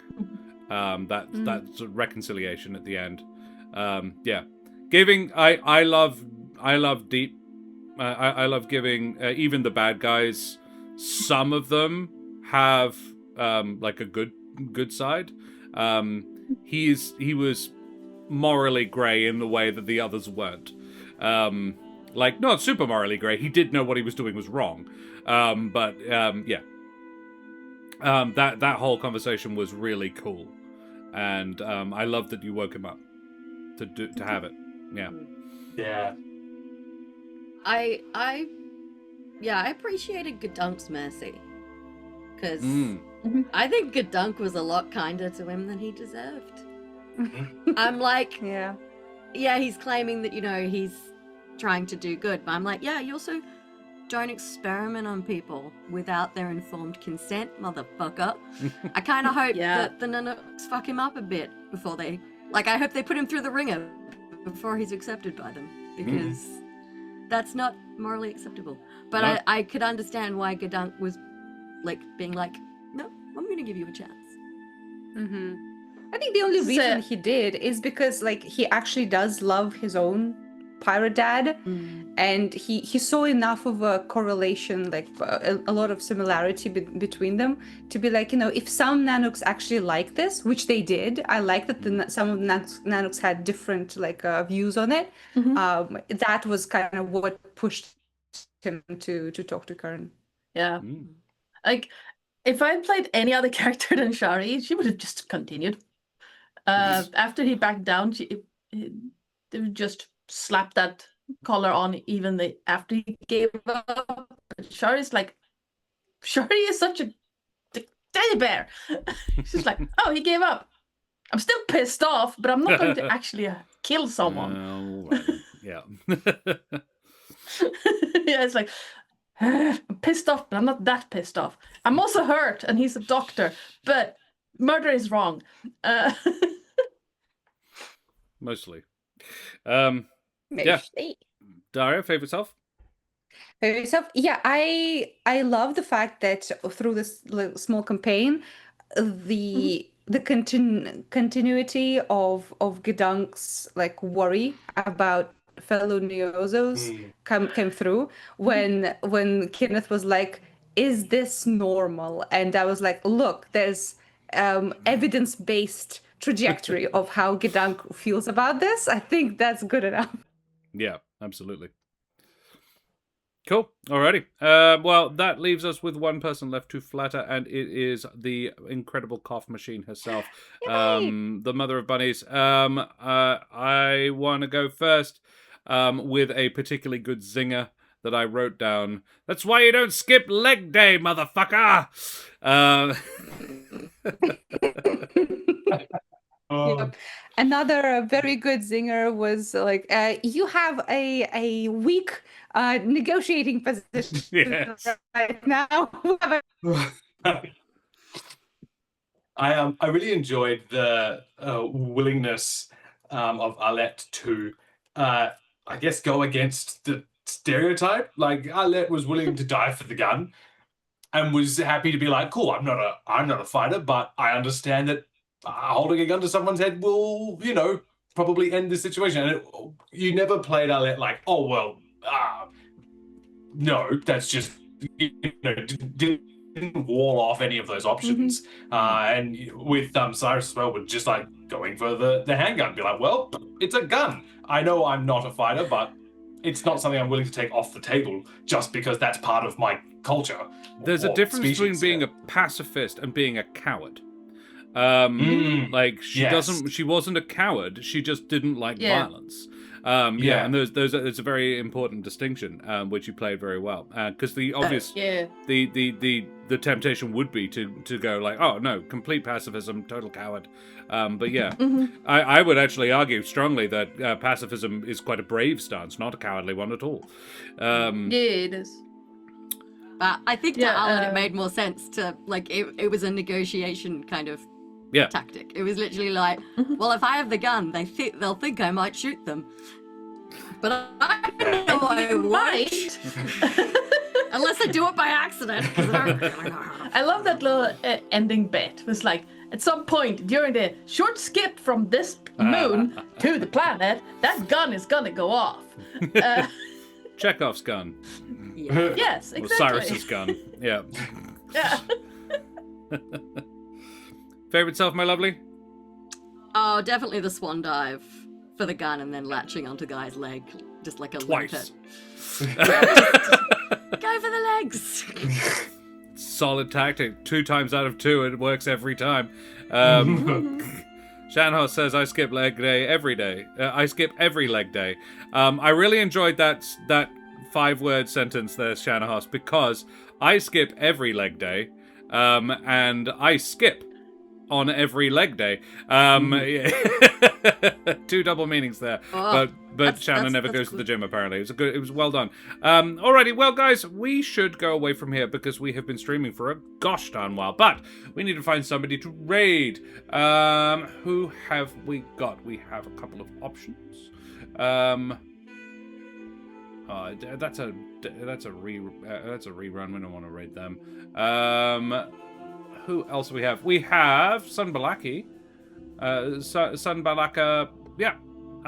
doing their Names Are Important campaign. Back to D&D. So this is all the characters are suffering from amnesia, and it resets at the beginning of every day. So they only get to keep bits of what they've learned at the beginning of every. It's like Groundhog Day, but they forget. That's fun. So the players know, but the characters don't. I think it's quite an interesting concept. I believe is how it works. So we will drop a raid over there. Throw your favorite raid emotes up in chat. Well, no, hang on. We do need to say goodbye to everybody. So, Donna, is there anything you want to spruik? Oh, in about how many hours now? 3 hours now is our high-level campaign, Eve of Ruin, where the party is currently plummeting towards a dead god in the astral sea, and which is part of the fundraiser we are having for the Trevor Project this month. Hell yeah. So in about 3 hours, Drop that's on about over to to the happen. Lorite. Marvelous. Does anybody else have anything they want to shout out? I will remind our lovely the audience once again to check out the Kickstarter from Every Trick Books. At the moment, they are running a Kickstarter for what was it? Morrow's Marvelous Mid-City Market, which is a source book for D&D for really good resource for Dungeon Masters particularly, but it's got monsters, it's got subclasses. It has a subclass designed by our very own, the lovely O'Sullivan Kate, who made a ranger subclass, specifically a ranger who is like an urban hunter. For market spaces and that sort of thing. And that is included. The artwork is also by a friend of the channel as well, EK Wordsmith, has done some artwork for us. Fantastic artist. Did the Ansfrid artwork for my character that we play over on in Ardanna's Vaesen campaign. So loads of wonderful friends involved in that one, and of course Glenn Watkins himself, the author of Breakout from Blood Moon Bay, is also the primary author there. So do show them the love over on Kickstarter. I strongly recommend it. I've already backed it. A couple of stretch goals have already been unlocked, so you're on to a good thing. Anything else? In which case, ladies, gents, and non-binary folks, we will head away from here now. So throw your favorite raid emotes up in chat. Tell Sunbalaka where we came from. Show them the love like we always do. And we'll see you same bat time, same bat channel at some point in the future. We make no promises. Say goodbye, everybody. Bye-bye. Bye.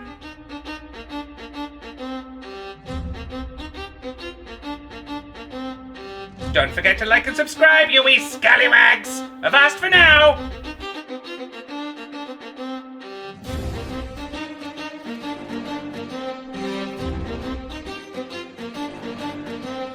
Whee!